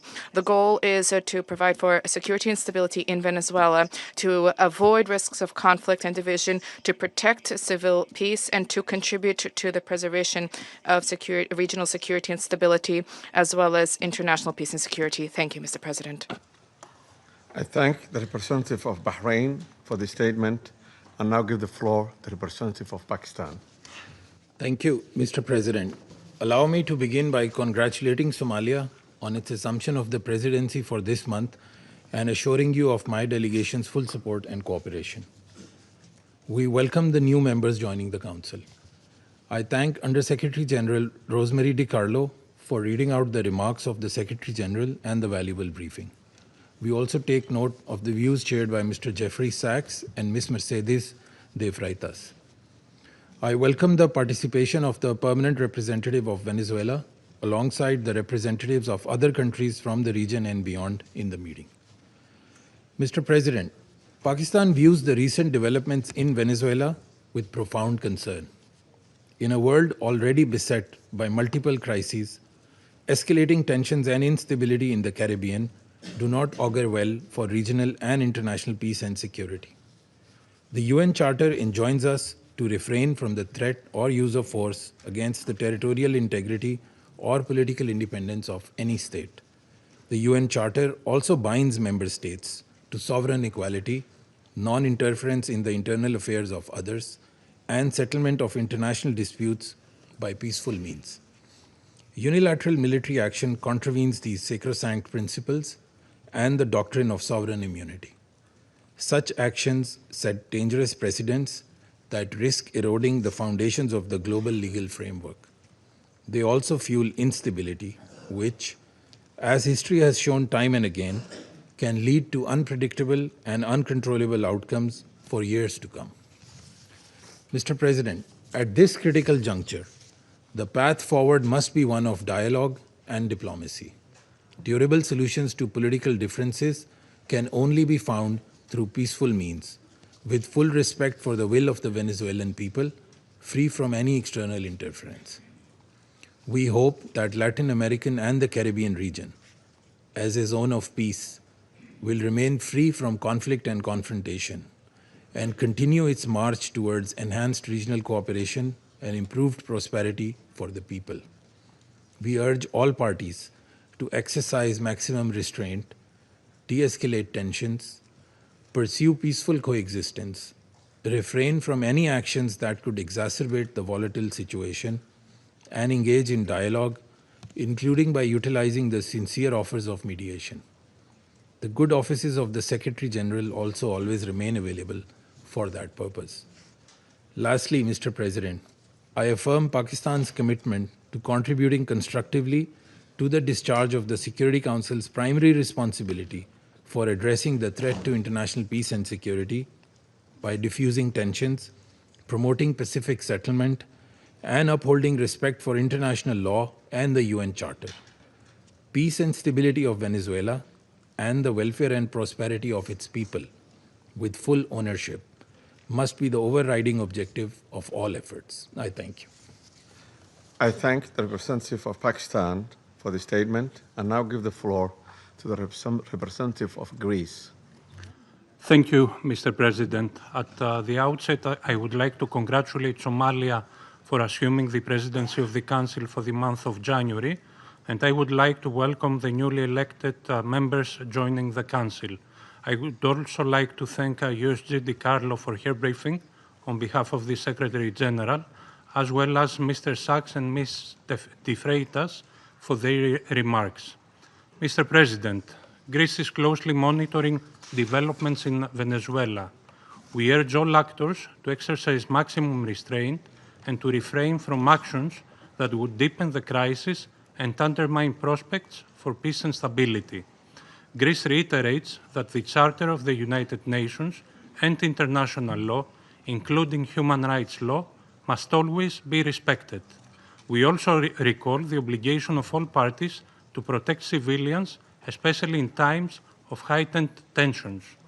Greece shares the priority of combating transnational organized crime and drug trafficking, which pose a significant security threat worldwide.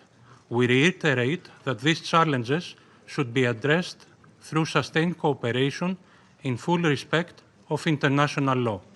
Mr. President, Greece firmly believes that dialogue and diplomacy are the only viable tools for a peaceful transition and a sustainable resolution of the crisis.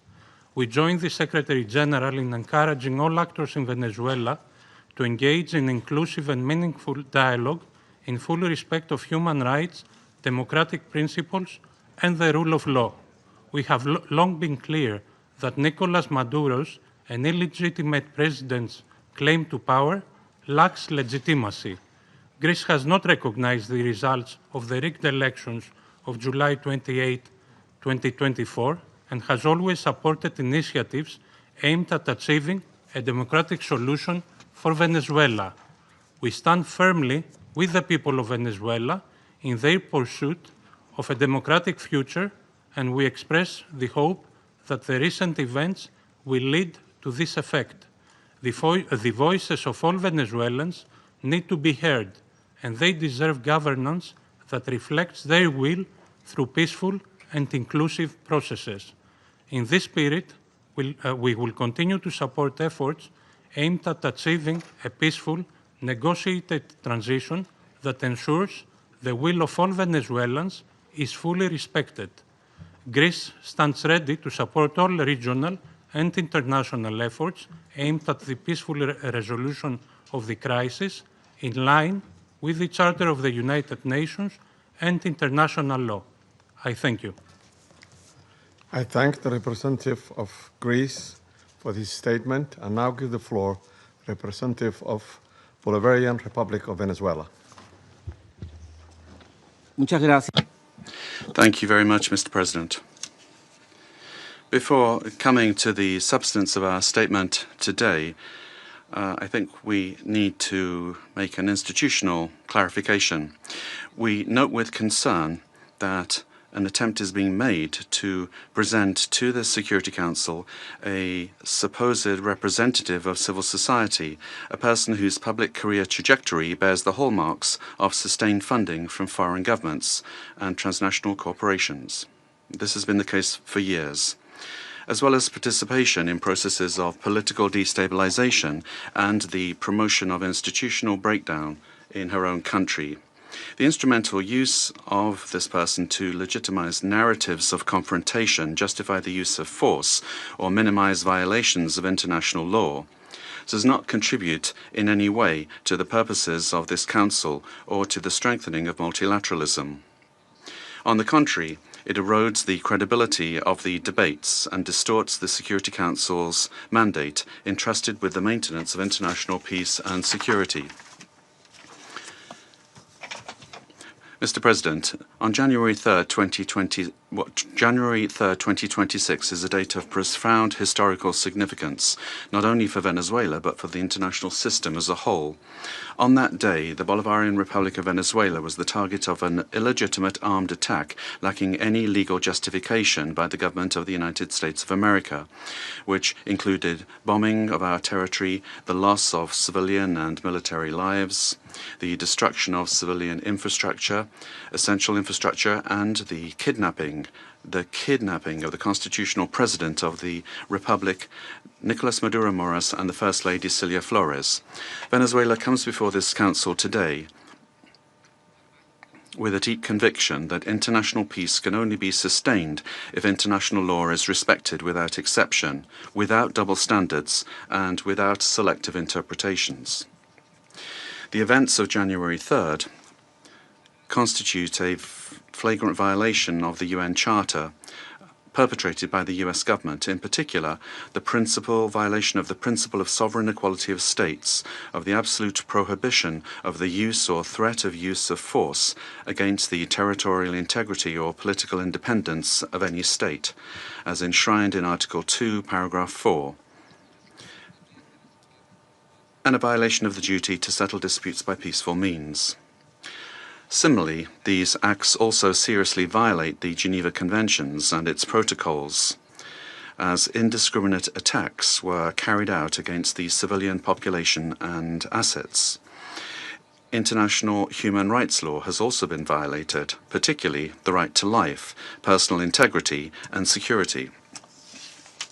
Of particular seriousness is the kidnapping of the President of the Republic by the government of the United States of America, which constitutes a direct violation of an essential norm of the international legal order, namely the personal immunity of heads of state in office. This immunity is not an individual privilege. It is an institutional guarantee that protects the sovereignty of states and the stability of the international system. Its disregard not only affects Venezuela, but also sets an extremely dangerous precedent for all states represented in this chamber, regardless of their size, power, or alliances. Mr. President, General Assembly Resolution 3314 clearly defines as an act of aggression the bombing of the territory of one state by the armed forces of another state, as well as the invasion or occupation, even without formal annexation. The events we are denouncing here unequivocally fit this definition. In 2004, the International Court of Justice affirmed that occupation exists when a state exercises effective control, even without formal annexation or the continuous presence of troops. Security Council Resolution 242, for its part, emphasizes that the acquisition of territory by force is inadmissible, while General Assembly Resolution 2625 establishes that the territory of a state shall not be subject to military occupation as a result of the use of force in contravention of the UN Charter. Allowing such acts to go without an effective answer would amount to normalizing the replacement of law by might, while eroding the very foundations of the collective security system. Today, it is not only Venezuela's sovereignty that is at stake, the credibility of international law, the authority of this organization, and the validity of the principle that no state can set itself up as a judge, party, and executor of the world order are also at stake. Mr. President, we cannot ignore a central element of this U.S. aggression. Venezuela is the victim of these attacks because of its natural resources. Our country's oil, energy, strategic resources, and geopolitical position have historically been factors of greed and external pressure. When force is used to control resources, impose governments, or redesign states, we are faced with a logic that harks back to the worst practices of colonialism and neocolonialism. Accepting such a logic would mean to open the door to a deeply unstable world in which countries with greater military capacities can decide by force the political and economic destinies of other states. This scenario not only threatens Venezuela, it threatens international peace and security as a whole. If the kidnapping of a head of state, the bombing of a sovereign country, and the open threat of further armed action are tolerated or downplayed, the message sent to the world is a devastating one, namely that the law is optional and that force is the true arbiter of international relations. Venezuela firmly believes in diplomacy, dialogue, and peaceful coexistence among nations. That has always been our historical position, and it remains so today, even in the face of an aggression of this magnitude. It is precisely that commitment to peace, the one that was violated on the 3rd of January. Therefore, Venezuela urges this Security Council to fully assume its responsibility and to act in accordance with the mandate conferred upon it by the Charter of the United Nations. In that regard, we request, A, that the government of the United States of America be demanded to fully respect the immunities of President Nicolas Maduro and First Lady Celia Flores, as well as their immediate release and safe return to Venezuela. 2, that the use of force against the Bolivarian Republic of Venezuela be clearly and unequivocally condemned. Thirdly, that the principle of non-acquisition of territory or resources by force be reaffirmed. And 4, that measures aimed at de-escalation, the protection of the civilian population, and the restoration of international law be adopted.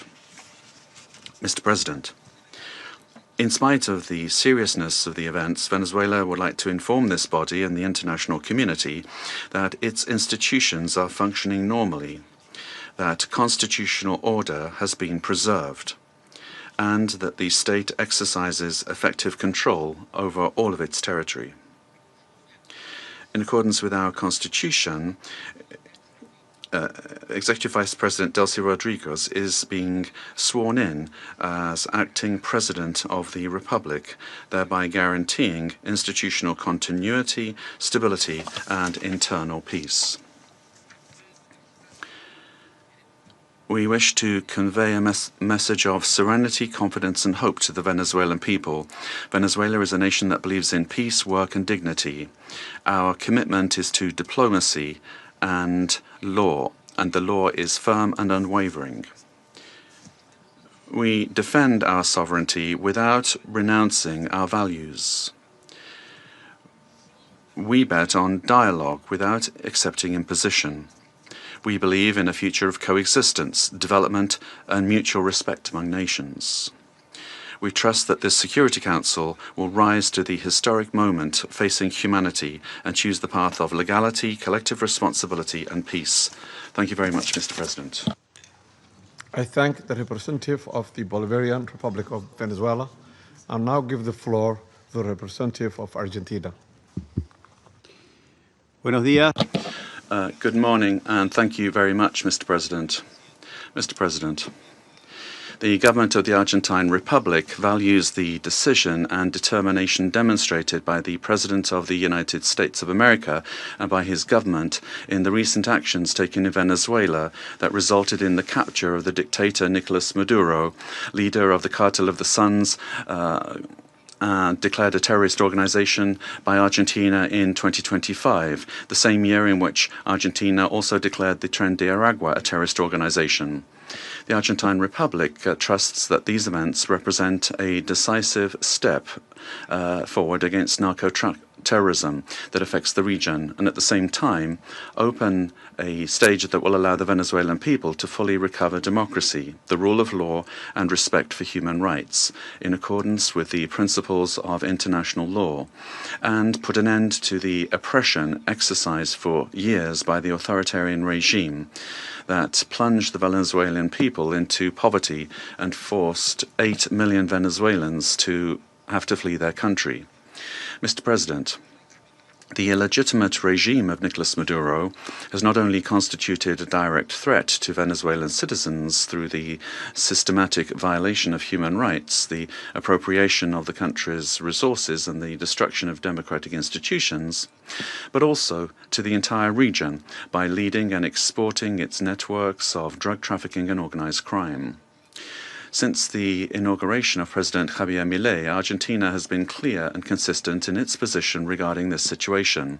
We have unequivocally denounced the lack of freedoms and the serious human rights violations, and we have actively contributed with the determination and responsibility to international efforts aimed at the return of democracy in Venezuela. In March 2024, when others opted for inaction or ambiguity, Argentina granted diplomatic asylum to 6 Venezuelan opposition leaders, assuming an enormous challenge for our representation in Caracas. Subsequently, after denouncing the fraudulent nature of the result announced in the 28 July 2024 elections and recognizing Edmundo González Urrutia as president-elect, Argentina was expelled from Venezuela. Our embassy, where the asylum seekers remained, was subject to a permanent siege. Despite these pressures, the Argentine Republic maintained its unwavering conviction to continue denouncing the situation in Venezuela and to act in every available international forum so that Venezuela could once again embrace freedom and democracy. Mr. President, this is not the first time that Argentina has addressed this Security Council regarding the situation in Venezuela. On the 23rd of December last, we expressed our deep concern over institutional and humanitarian deteriorating situation, noting the effects of the illegitimate regime of Nicolas Maduro transcended the domestic sphere and negatively affected regional stability, constituting a concrete threat to hemispheric security. In the same vein, President Milei stated at the Mercosur summit that Argentina welcomed the pressure from the United States aimed at freeing the Venezuelan people. Today, the international community faces a new scenario that poses a dual challenge: to support a genuine democratic transition in Venezuela and to contribute to the lasting restoration of peace and security in our region. Faced with both challenges, the Argentine Republic stands ready and willing to cooperate. We reaffirm our firm commitment to the full restoration of institutional normalcy and the rule of law in Venezuela, always safeguarding the freedom, human dignity, and prosperity of the brotherly Venezuelan people, as well as our determination to continue fighting against the scourge of narco-terrorism and those who contribute to its financing. The process that begins today requires the firm and coordinated commitment of all those countries that have accompanied the Venezuelan people in their long struggle, so that Venezuela can leave behind more than 2 decades of political, humanitarian, and social crisis, and can finally be reunited with freedom, democracy, respect for human rights, and economic prosperity. Mr. President, finally, the Argentine Republic requests that the authorities responsible for administering the transition in Venezuela contribute to the immediate release of the Argentine citizen Nahuel Gallo, who has been in a situation of enforced disappearance since the 8th of December 2024, in clear violation of his human rights, and that his prompt and safe return to our country be guaranteed. Thank you.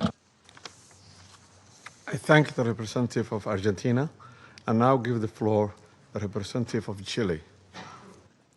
Thank you, Mr. President. Chile would like to thank Somalia for convening this informational briefing under the item Threats to International Peace and Security. We'd also like to thank Madam Rosemary DiCarlo, USG for Political and Peacebuilding Affairs, as well as the briefings from Mr. Jeffrey Sachs and Ms. Mercedes de Freitas. President, Chile would like to express our deep concern and firm condemnation of the unilateral military action taken by the United States in the territory of the Bolivarian Republic of Venezuela.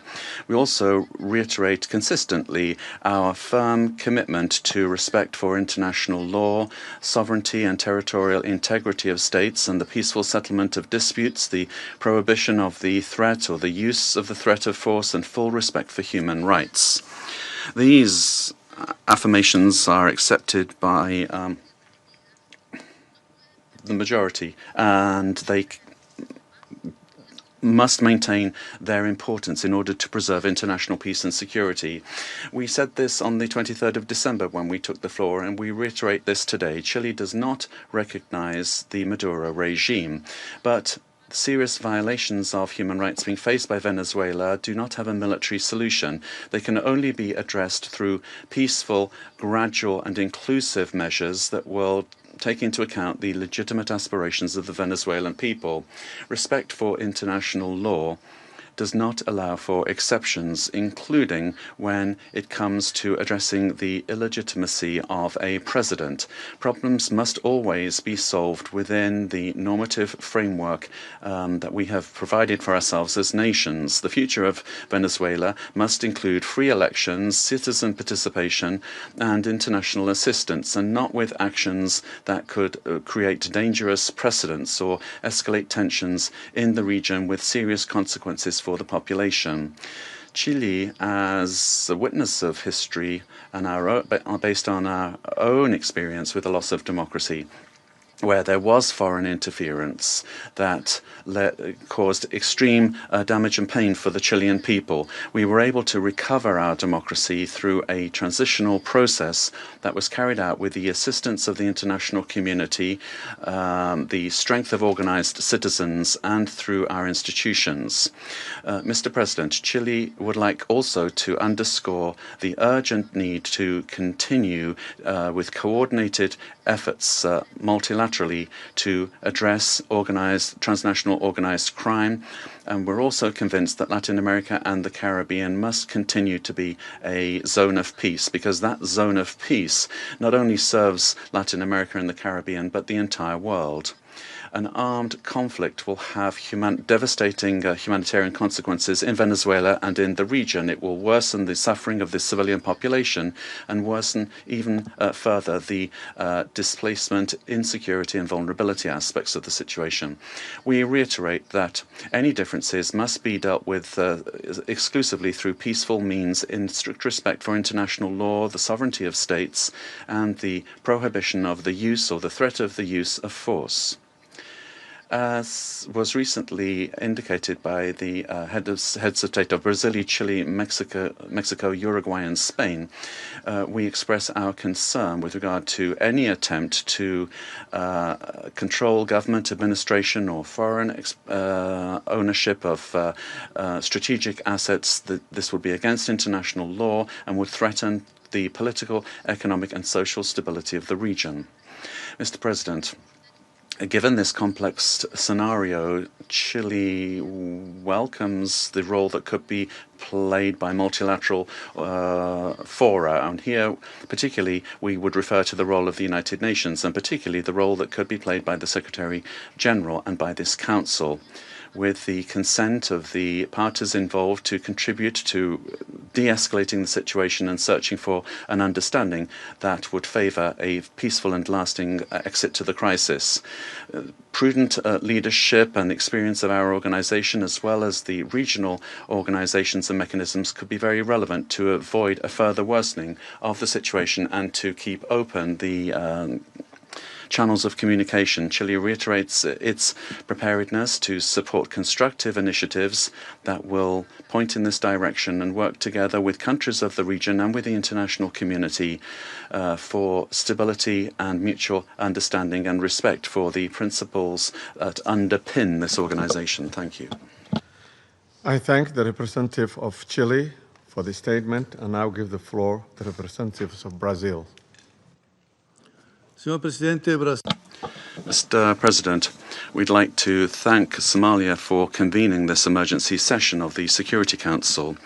Brazil categorically and firmly rejects the armed intervention in Venezuelan territory in flagrant violation of the Charter of the United Nations and of international law. The bombings on Venezuelan territory and the capture of its president cross an unacceptable line. These acts constitute a very serious affront to the sovereignty of Venezuela and set an extremely dangerous precedent for the entire international community. The Charter of the United Nations establishes as a pillar of the international order the prohibition of the use of force against the territorial integrity or political independence of any state, except in the circumstances strictly provided for therein. The acceptance of actions of this nature would inexorably lead to a scenario marked by violence, disorder, and the erosion of multilateralism, to the detriment of international law and institutions. The effects of the weakening of international governance and cooperation mechanisms are already evident. The record number since the Second World War of 61 active armed conflicts, the unprecedented figure of 117 million people in situations of humanitarian disaster around the world, reflecting the increase in wars, displacement, and crimes against humanity, such as the genocide in Gaza, and the global increase in military spending, which is approaching the historical mark of $2.7 trillion. As Brazil has reiterated on numerous occasions, the norms that govern coexistence among states are mandatory and universal. They do not admit exceptions based on ideological, geopolitical, political, economic, or any other kind of interests or projects. They do not admit that the exploitation of natural or economic resources justifies the use of force or the illegal change of a government. The multipolar world of the 21st century, which promotes peace and prosperity, must not be confused with spheres of influence. We cannot accept the argument that the end justifies the means. This reasoning lacks legitimacy and opens the possibility of granting the strongest the right to define what is just or unjust, what is right or wrong, and even to ignore national sovereignties, imposing the decisions to be taken by the weakest. Latin America and the Caribbean have made peace a conscious, lasting, and irreversible choice.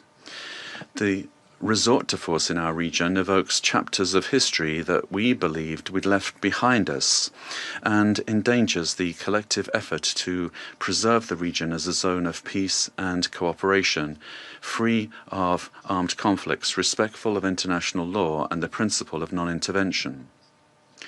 Armed interventions in the past have had profoundly negative and lasting consequences.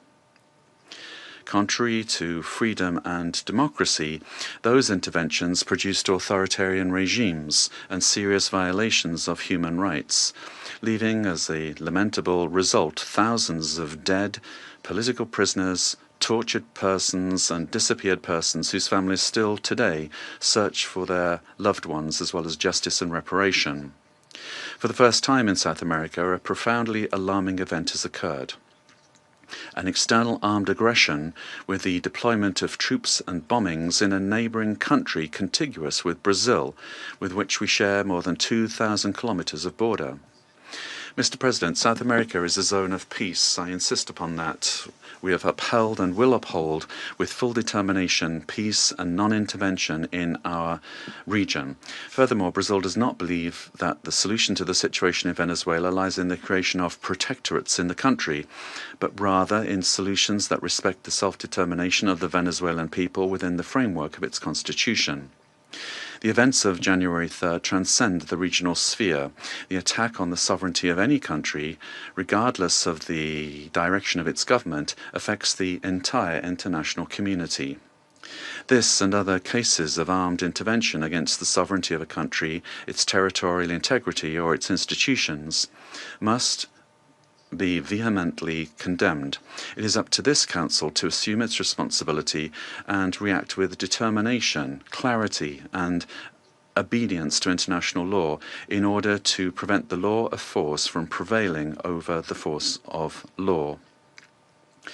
Brazil trusts that the future of Venezuela will be built by the Venezuelan people through dialogue, without external interference, and within the framework of international law. Thank you. For Brazil, for the statement, and now give the floor to the representative of Mexico. Señor Presidente. Mr. President, thank you for having convened this emergency meeting of the Council. The government of Mexico has already made its position clear with regard to our condemnation of the military aggression of January 3rd against targets in the territory of Venezuela, in clear violation of Article 2 of the Charter of the United Nations. These actions must not be allowed, as they constitute a severe blow to the Charter and to multilateralism. Mexico would like to clarify the following points. 4 points. Number 1, the prohibition of the threat or the use of force against the sovereignty, territorial integrity, or political independence of any state is the foundation of international law, regardless of the country or the government involved. 2, rhetoric pointing towards the escalation or expansion of military actions, including to other countries in our region, threatens regional stability. 3. The Security Council has the responsibility and, above all, it has the obligation to act decisively and without double standards in the face of serious violations of the Charter and to restore international peace and security in strict adherence to the provisions of Article 24 and observing Article 27.3. 4. It is for sovereign peoples to decide their destiny and to find peaceful, democratic, and negotiated solutions to their political differences within a framework of unrestricted respect for human rights. Regime change by external actors and the application of extraterritorial measures are not only acts contrary to international law, but historically, all they've done is exacerbate conflicts and weakened the social and political fabric of nations. Mr. President, esteemed colleagues,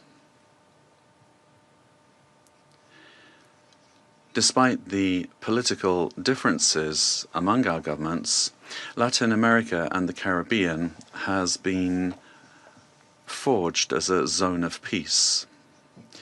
Collectively, we have, for decades now, resorted to the available political and legal mechanisms available in order to peacefully settle disputes. The current violation of this fragile balance gravely endangers the political stability and the security of the region, as well as the well-being of our peoples. Those who justify these acts deny the independent history of Latin America and the Caribbean. Mexico, firm in its constitutional principles of foreign policy and its pacifist calling, emphatically reiterates that dialogue and negotiation are the only legitimate and effective ways to resolve existing differences.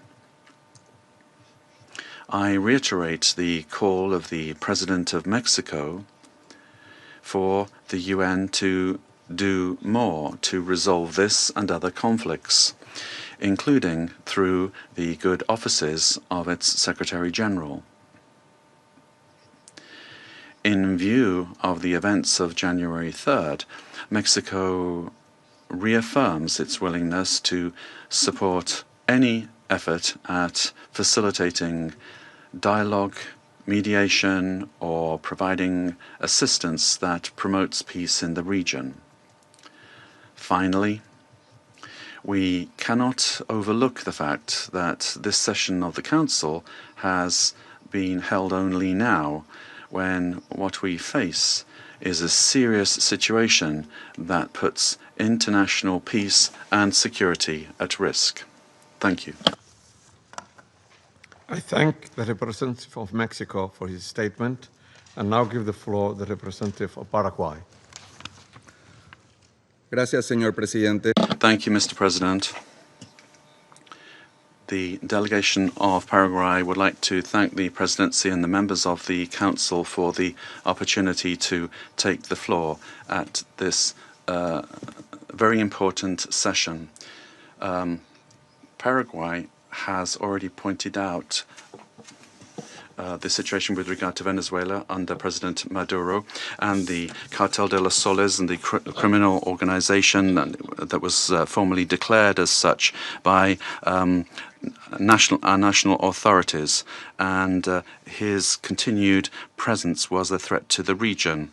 The exit of the leader of that terrorist organization should immediately lead to the restoration of democracy and to the rule of law in Venezuela, making it possible for the popular will expressed at the ballot box will be the foundation for reconstruction in Venezuela. We would also urgently call for the release of all political prisoners that are still in the prisons of that country, and we reiterate that a return to democratic institutions in Venezuela and the possibility for the legitimately elected authorities to resume their functions are fundamental steps for stability in the region. And finally, Paraguay reaffirms our historic commitment to the peaceful settlement of disputes, and we would observe the current events in Venezuela, and we would urge democratic means to be given priority for an ordered transition. Our commitment will continue to be to the democratic principles of the rule of law and peace in society. Thank you very much, Mr. President. I thank the representative of Paraguay for his statement, and now give the floor to the representative of Cuba. Gracias, señor presidente. Thank you, Mr. President. Mr. President, Cuba aligns itself with the statement to be delivered by Eritrea on behalf of the group of friends of the United Nations and Uganda on behalf of the non-aligned movement. Since September of last year, Cuba has been denouncing the hegemonic and criminal plans of the United States and its aggressive projection against Venezuela and the region. We have clearly been exposed to the serious and unpredictable consequences of the irresponsible conduct of the U.S. government for the political, social, and economic stability of Latin America and the Caribbean, and more generally, for international peace and stability. On the 23rd of December, in this very body, we set out the sequence and escalation of actions carried out by the United States with the aim of overthrowing by force the legitimate and constitutional government of Venezuela and destroying the civic military union. The United States resorted to various maneuvers to materialize its plans for domination, including vile extrajudicial executions and acts of piracy, maritime terrorism against oil tankers and their crews in international waters of the Caribbean Sea, as well as the imposition of an illegal naval blockade against Venezuela and the politically motivated designation of its legitimate government as a foreign terrorist organization. Previously, it had subjected that country to prolonged unilateral coercive measures, economic asphyxiation, smear campaigns, and attacks against some of its important institutions, exposing it to a cruel psychological war. With absolute disrespect for the Charter of the United Nations and international law, including relevant resolutions adopted by this Council and by the General Assembly, on January the 3rd, United States military forces attacked Venezuela with total brutality and treachery, and in an unacceptable and barbaric act kidnapped its legitimate president, Nicolas Maduro, and his companion, Celia Flores. Cuba condemns in the strongest terms the military aggression of the United States against Venezuela, while categorically reiterating its absolute support and solidarity with the Venezuelan people, and joins the demand that the government of the United States release the constitutional president, Nicolas Maduro Moros, and his companion, Celia Flores. In the criminal attack perpetrated by the United States, 32 Cubans lost their lives in combat actions. They were carrying out missions on behalf of the Revolutionary Armed Forces and the Ministry of the Interior at the request of counterpart bodies of that country. Our compatriots honorably fulfilled their duty and fell after fierce resistance in direct combat against the attackers or as a result of the bombings of the facilities. Through their heroic actions, they upheld the solidarity sentiments of millions of our compatriots. Mr. President, the cowardly U.S. aggression against Venezuela is a criminal act in violation of international law and the UN Charter. It constitutes a dangerous escalation of the sustained war campaign waged for years by the United States against that sister nation, which intensified since September 2025 with the aggressive naval deployment in the Caribbean Sea under mendacious pretexts and unfounded accusations without any evidence whatsoever. The U.S. military attack against Venezuela has no justification whatsoever. It does not respond to any provocation, nor does it possess legitimacy. It is based on the aberrant doctrine of peace through force and undermines the stability and peace that have characterized our Latin American and Caribbean region for years. It seeks to promote a change in the constitutional order of the Bolivarian Republic of Venezuela, freely chosen by its people. Its ultimate objective is not the false narrative of combating drug trafficking, but control over Venezuela's land and natural resources, as has been openly and shamelessly declared by President Trump and his Secretary of State. This is an imperialist and fascist aggression with objectives of domination that seeks to revive the U.S. hegemonic ambitions over our America, anchored in the outdated Monroe Doctrine. It also seeks to intimidate and subjugate the governments of Latin America and the Caribbean. Cuba calls for an urgent reaction from the international community against this criminal attack on Venezuela, a peaceful nation that does not attack the United States or any other country.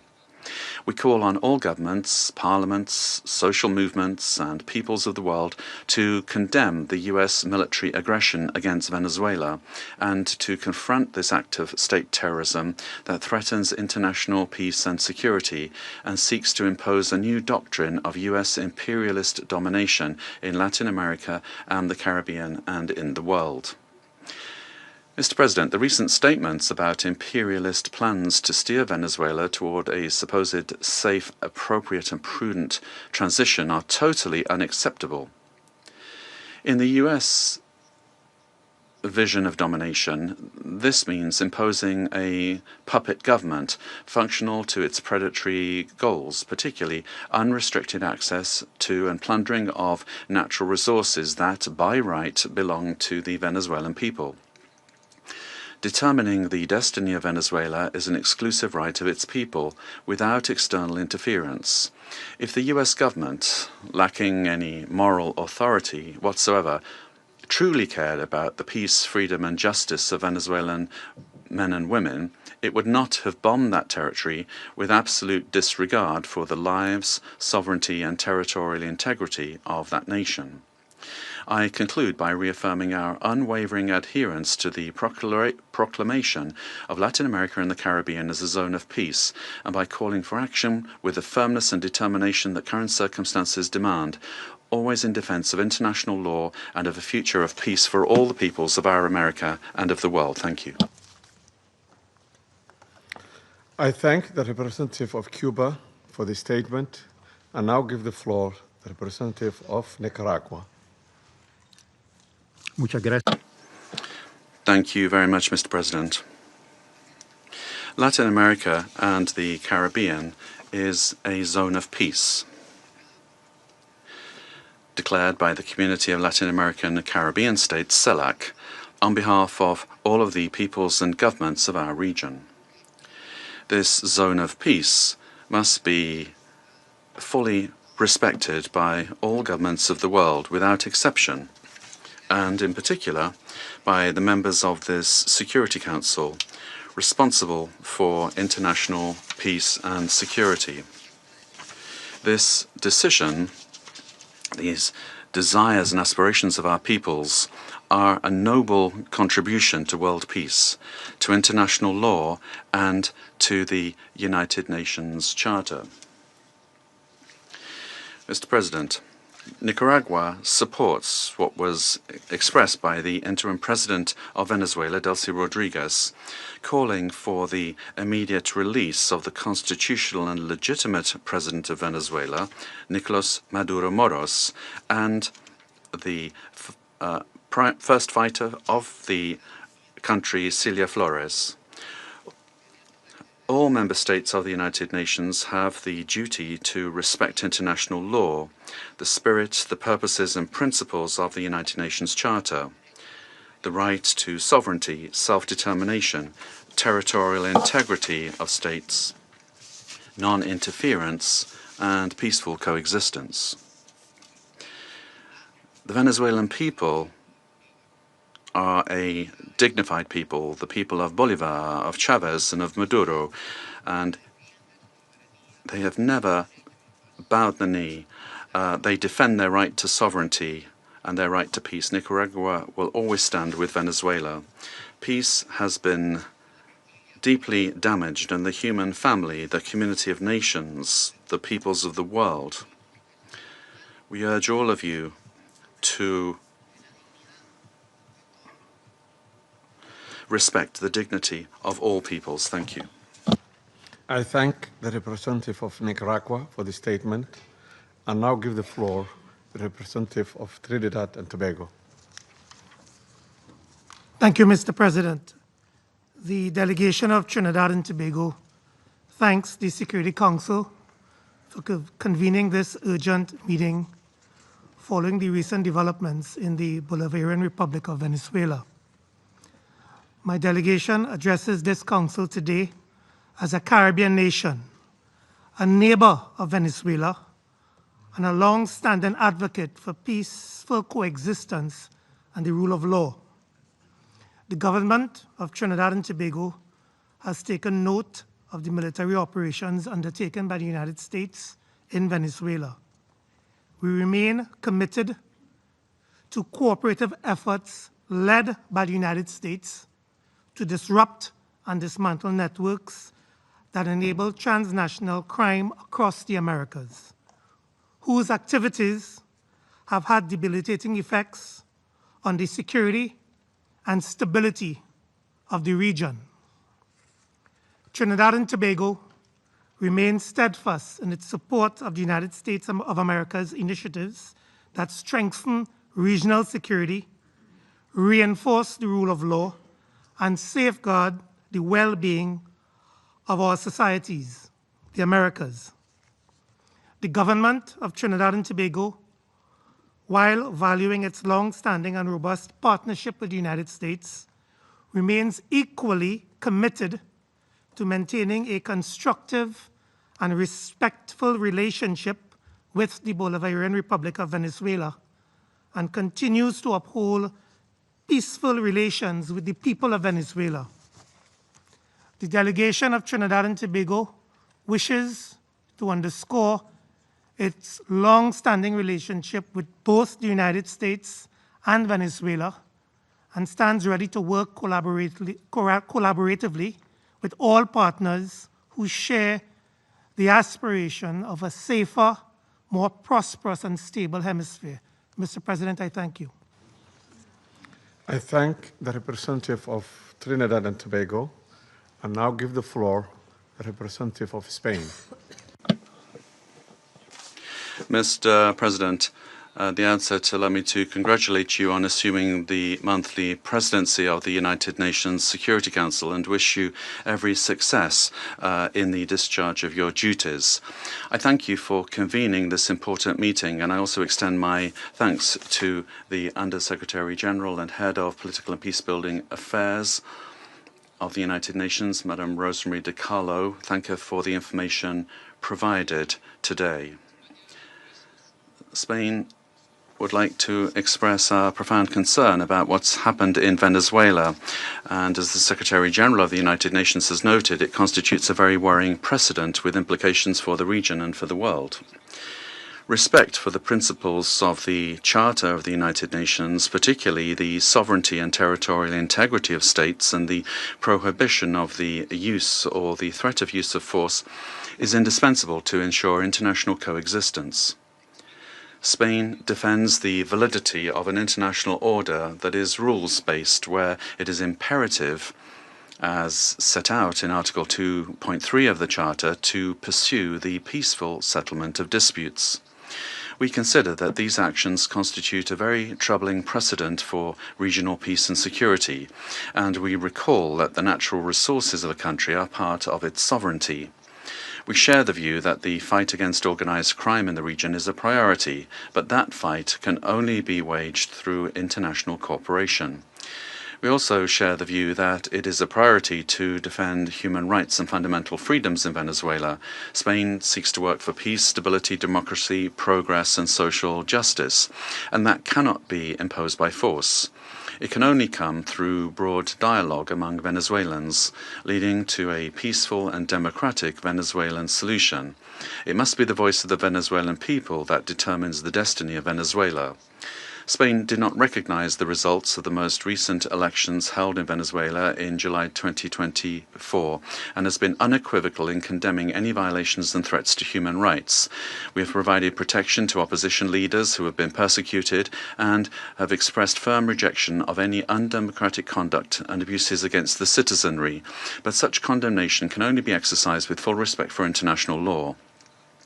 Spain will work to unite Venezuelans, men and women, and is committed to dialogue and peace because force never brings more democracy. Thank you, Mr. President. I thank the representative of Spain, and I now give the floor to the representative of South Africa. Thank you, Mr. President. We wish to congratulate the Federal Republic of Somalia for assuming the rotating presidency of the United Nations Security Council for the month of January, and wish you and your delegation all the best in the execution of your responsibilities. We also wish to thank you for convening this debate and affording all UN member states to participate because the situation in Venezuela concerns all UN member states, given its implications for the credibility of the UN Charter and international law.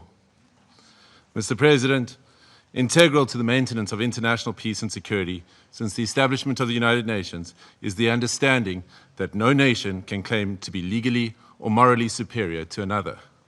We are all nations born out of different histories and contexts, ascribing to the common values and principles enshrined in the Charter of the United Nations.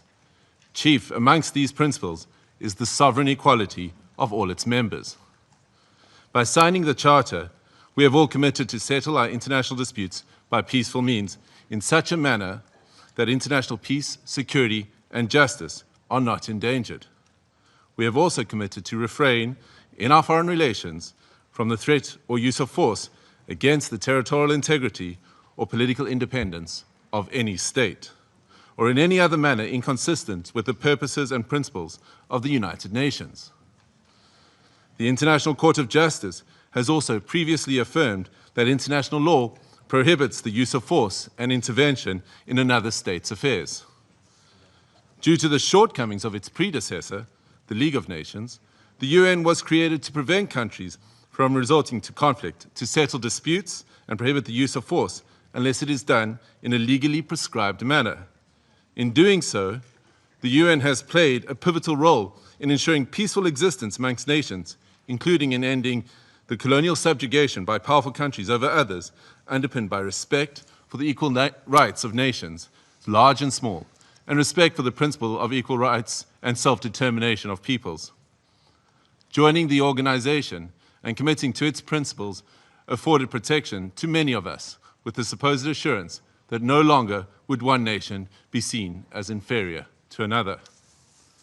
Unfortunately, when countries ignore the Charter and act contrary to its central premise, it undermines the credibility of the entire system in which we all undertake our international relations. The stability of the international system depends not only on the respect but on the consistent application of these established legal norms. We all benefit from a rules-based international order based on international law. When we break those norms, we invite anarchy and an environment where might makes right, ignoring the complexity of interrelations and interdependence in our modern world. Mr. President, the unilateral military strikes carried out by the United States of America against Venezuela and the abduction of President Nicolas Maduro and his spouse from Venezuelan territory for transfer to the United States wantonly violates the sovereignty and territorial integrity and independence of Venezuela. These actions are also in stark contrast to our established legal norms, reinforcing the belief that might is right and undermining diplomacy. History has repeatedly demonstrated that military invasions against sovereign states yield only instability and deepen crises. Unlawful unilateral force of this nature undermines the stability of the international order and the principle of equality among nations. Such use of force also undermines the institutional infrastructure established to regulate relations among nations. We have seen examples of these in Libya, Iraq, and countless cases in Africa where foreign interventions and interference create security crises and undermine national governance institutions cultivated through nuanced and complex national contexts. South Africa stresses that allegations of internal governance challenges, human rights concerns, or acts of criminality by a head of state cannot justify a breach of the Charter's prohibition on the use of force, particularly Article 2.4 of the Charter. The peaceful resolution of disputes and internal matters must proceed in accordance with international law and through multilateral mechanisms. Additionally, under international law, a state has exclusive jurisdiction over persons and conduct within its own territory. Any enforcement of domestic law, including arrest by one state within the territory of another state without the state's consent, is an unlawful violation of sovereignty. There are recourse mechanisms at the disposal of states to implement international law. This includes taking action by bringing a case before the International Court of Justice or seeking action from the Security Council. We note the statement issued by a group of concerned countries, mainly those in the Latin American region, most affected by the developments in Venezuela, which reiterates that the situation in Venezuela must be resolved exclusively through peaceful means, through dialogue, negotiation, and respect for the will of the Venezuelan people in all its expressions, without external interference and in accordance with international law. Mr. President, each one of our countries, including our peoples, that are members of this organization and that are bound to its charters, have the right to determine our own democratic and political path. This inherent charter-given right to self-determination cannot and should not be abrogated.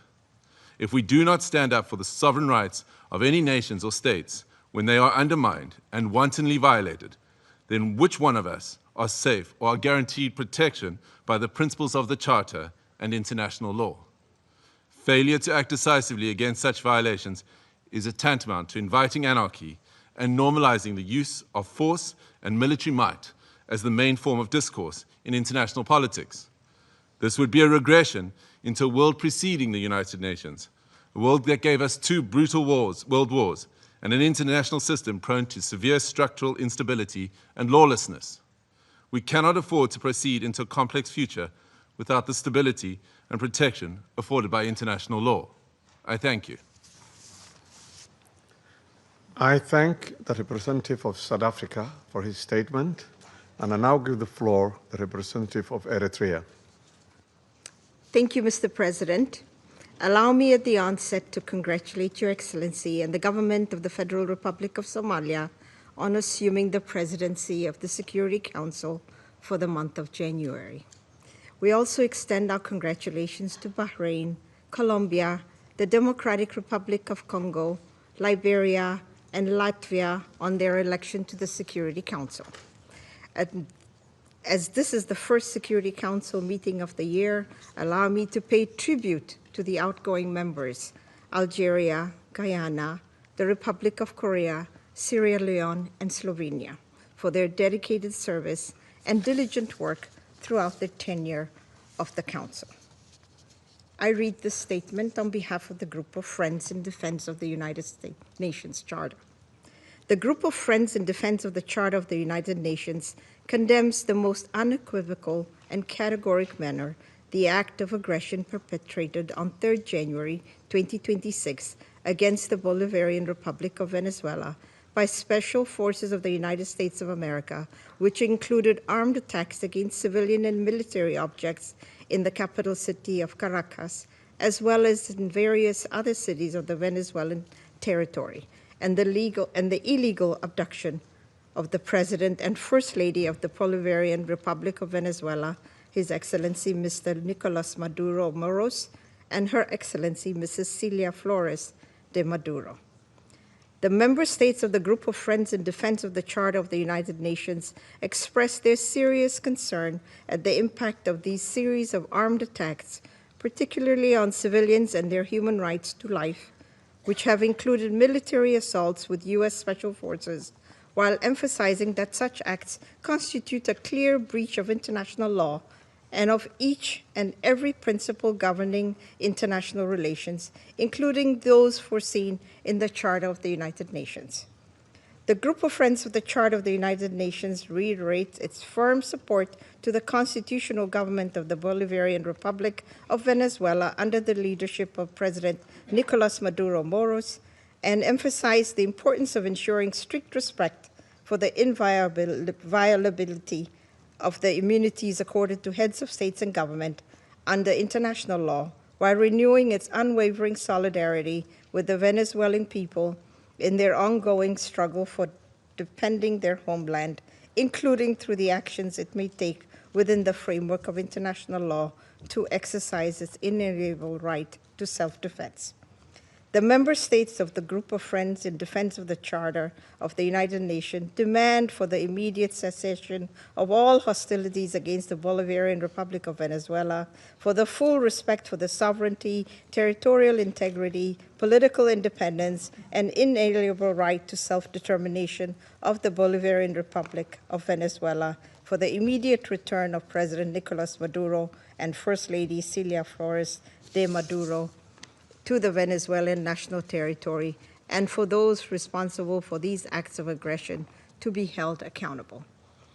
The Group of Friends of the Charter of the United Nations firmly reject the remarks delivered by the President of the United States of America during the afternoon of 3rd January 2026, in which he not only threatened with additional airstrikes against the Venezuelan territory, but also claimed to resolve to occupy and govern the Bolivarian Republic of Venezuela, and to exploit the natural resources and administer the wealth of that sisterly nation in what can only be described as the confession of a clear plan of annexation that foresees, among others, the complete obliteration of the inalienable rights of the Venezuelan people, as well as the fundamental rights of the Venezuelan state as a whole. The member states of the Group of Friends of the Defense of the Charter of the United Nations call on all relevant international bodies, including the Security Council and the General Assembly of the United Nations, to swiftly mobilize in order to uphold the purposes and principles enshrined in the Charter of the United Nations, and to urgently take appropriate measures to avoid further escalation of the situation on the ground, particularly additional acts of aggression against the sovereignty and territorial integrity of the Bolivarian Republic of Venezuela, and preserve both regional and international peace and security. I thank you. I thank the representative of Eritrea for her statement, and I now give the floor to the representative of Islamic Republic of Iran. Thank you. In the name of God, the Compassionate and Merciful, thank you, Mr. President, for convening this emergency and important meeting. We acknowledge the presence of the Undersecretary General Mr. Carlo at this meeting and extend our appreciation to Professor Jeffrey Sachs for his informative and insightful briefing. At the outset, I would like to extend my warm congratulations to Somalia on its assumption of the presidency of the Security Council for this month. I also wish to warmly congratulate the newly elected members of the Council, Bahrain, Colombia, Republic of Congo, Latvia, and Liberia on their election. Mr. President, the Islamic Republic of Iran would like to associate itself with the statement delivered by Eritrea on behalf of the Group of Friends in Defense of the Charter of the United Nations, and wishes to make the following remarks in its national capacity. First, the Islamic Republic of Iran condemns in the strongest possible terms the military attack carried out by the United States of America against the Bolivarian Republic of Venezuela. This illegal act constitutes a state terrorism, a manifest violation of Charter of the United Nations, particularly Article 2, Section 4, and Section 7, and peremptory norms of the international law, and amounts to an internationally wrongful act and a full-fledged act of aggression. Such military aggression against an independent member state of the United Nations establishes a serious breach of regional and international peace and security with far-reaching consequences for the international system as a whole. Second, the abduction of democratically elected president and the First Lady of the Bolivarian Republic of Venezuela by the United States constitute a flagrant violation of customary international law, including the principles of the inviolability of the immunities accorded to the heads of a state and government under international law, and represent a grave assault on the sovereign equality of states. The Islamic Republic of Iran recalls Venezuela's inherent right to self-defense and underscores the legal responsibility of the United Nations, in particular the Security Council, to take immediate measures to halt this unlawful aggression and to ensure accountability for all those responsible. Iran also affirms its full support for the people and legitimately elected government of the Bolivarian Republic of Venezuela. Third, the United States is openly seeking to substitute its domestic law for international law and the Charter of the United Nations. This represents a serious warning to the international community and to all member states. Such unlawful conduct strikes at the very foundations of the Charter-based international legal order and establishes a dangerous precedent that must be categorically and unequivocally rejected. The so-called declared U.S. policy of peace through strength prescribed the law of the jungle and the rule of force instead of rule of law, and if tolerated and normalized, would render the collective security system established by the Charter ineffective and devoid of purpose. Fourth, the continued inaction and paralysis of the Security Council in the face of the explicit threat and act of aggression by the United States have fostered a dangerous climate of impunity. It has emboldened the United States to persist in unlawful conduct that poses a grave threat to regional and international peace and security. In recent days, the President of the United States had repeatedly issued public threat of the use of force against the Islamic Republic of Iran in manifest violation of Article 2 of the Charter of the United Nations. At the same time, the United States is shedding crocodile tears for the Iranian people and hypocritically claims to support them while maintaining a well-documented record of intervention, the use of force, and the imposition of unlawful unilateral coercive measures against Iran. This includes its direct political, military, and operational support and involvement for Israeli regime unlawful joint war of aggression against Iran between 13 and 24 June 2025, which resulted in loss of civilian life, attacks on civilian infrastructure, and serious violations of fundamental human rights of the Iranian people. Iran reaffirms its inherent right to defend its sovereignty, territorial integrity, and national security, and to protect its people against any foreign interference. The United States of America will bear full responsibility for consequences arising from its unlawful threats and any ensuing escalation. Finally, we unequivocally reject the baseless allegation and unwarranted reference made to Iran by the representative of the United States at this meeting. The facts on the ground are clear, speak loudly for themselves, and cannot be concealed by political rhetoric or manufactured narrative. I thank you. I thank the representative of Islamic Republic of Iran and now give the floor to the representative of Uganda. Thank you, Mr. President. I have the honor to deliver this statement on behalf of the Non-Aligned Movement, NAM, representing 121 member states united by the shared principle of respect for the sovereignty and territorial integrity of all nations. The Coordinating Bureau of the Non-Aligned Movement, NAM, categorically condemns the act of aggression perpetuated by the United States of America against the Bolivian Republic of Venezuela since the early hours of 3rd January 2026, which included armed attacks against civilian and military locations in the capital city of Caracas, as well as in various other cities of the Venezuelan territory. The Coordinating Bureau of the Non-Aligned Movement notes that attacks in question, which blatantly violate the purposes and the principles enshrined in the Charter of the United Nations, as well as the norms of the international law, constitute an act of war against the Bolivian Republic of Venezuela that undermines both regional and international peace, security, and stability, while also threatening the very right to life of the Venezuelan people. Excuse me. The Coordinating Bureau of the Non-Aligned Movement demands the immediate cessation of all hostilities against the Bolivian Republic of Venezuela, the full respect of the sovereignty, territorial integrity, political independence, and inalienable rights to the self-determination of Bolivian Republic of Venezuela, and that those responsible for those ongoing acts of aggression to be held accountable. The Coordinating Bureau of the Non-Aligned Movement reaffirms the inviolability of the immunities accorded to the heads of states and government under international law, which constitute a fundamental pillar of sovereign equality, peace, coexistence, and stable international relations.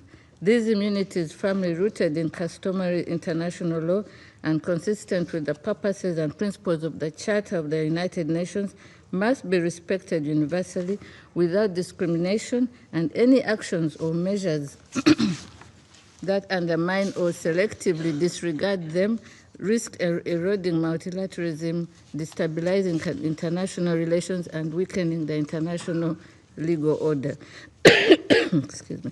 Mr. President, the Coordinating Bureau of the Non-Aligned Movement reiterates its full solidarity with the people and government of the Bolivian Republic of Venezuela at this critical time, and insists that military solutions are not viable avenues for addressing any issues that may be of concern between members of the international community. I thank you, Mr. President. I thank the representative of Uganda for the statement.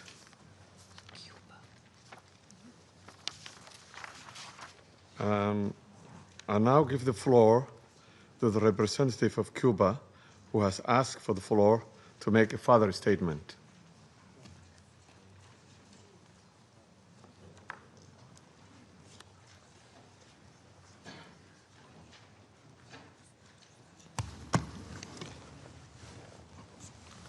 Gracias, señor presidente. Thank you, Mr. President. Mr. President, my delegation feels it must take the floor again to respond to the unfounded accusations formulated by the United States against Cuba. We are indignant that those that have led unilateral aggressions and systematic violations of international law pretend to judge other sovereign states with a totally immoral and irresponsible attitude lacking respect. We fundamentally reject the accusations that Cuba has intelligence assets in Venezuela. These kinds of statements lack any factual base and are a clear attempt to take the eyes of the world off the criminal acts of the United States in the region. Cuba strictly respects the sovereignty, independence, and inalienable right of the Venezuelan people to decide their own destiny, as established by the United Nations Charter. Cooperation between both countries is in multiple spheres, has legitimate bases, and is based on bilateral agreements signed by both parties. As has been declared by the revolutionary government, the 32 combatants that fell in terrorist acts perpetrated by the United States were in missions of the revolutionary forces at the request of Venezuela. Those patriots were heroic in their action, showing solidarity with millions of Cubans. These accusations attempt to suggest that Cuba is involved in this way in Venezuela. We categorically reject that. Thank you. I thank the representative of Cuba for the statement. There is no more names inscribed to the list of speakers. The meeting is adjourned.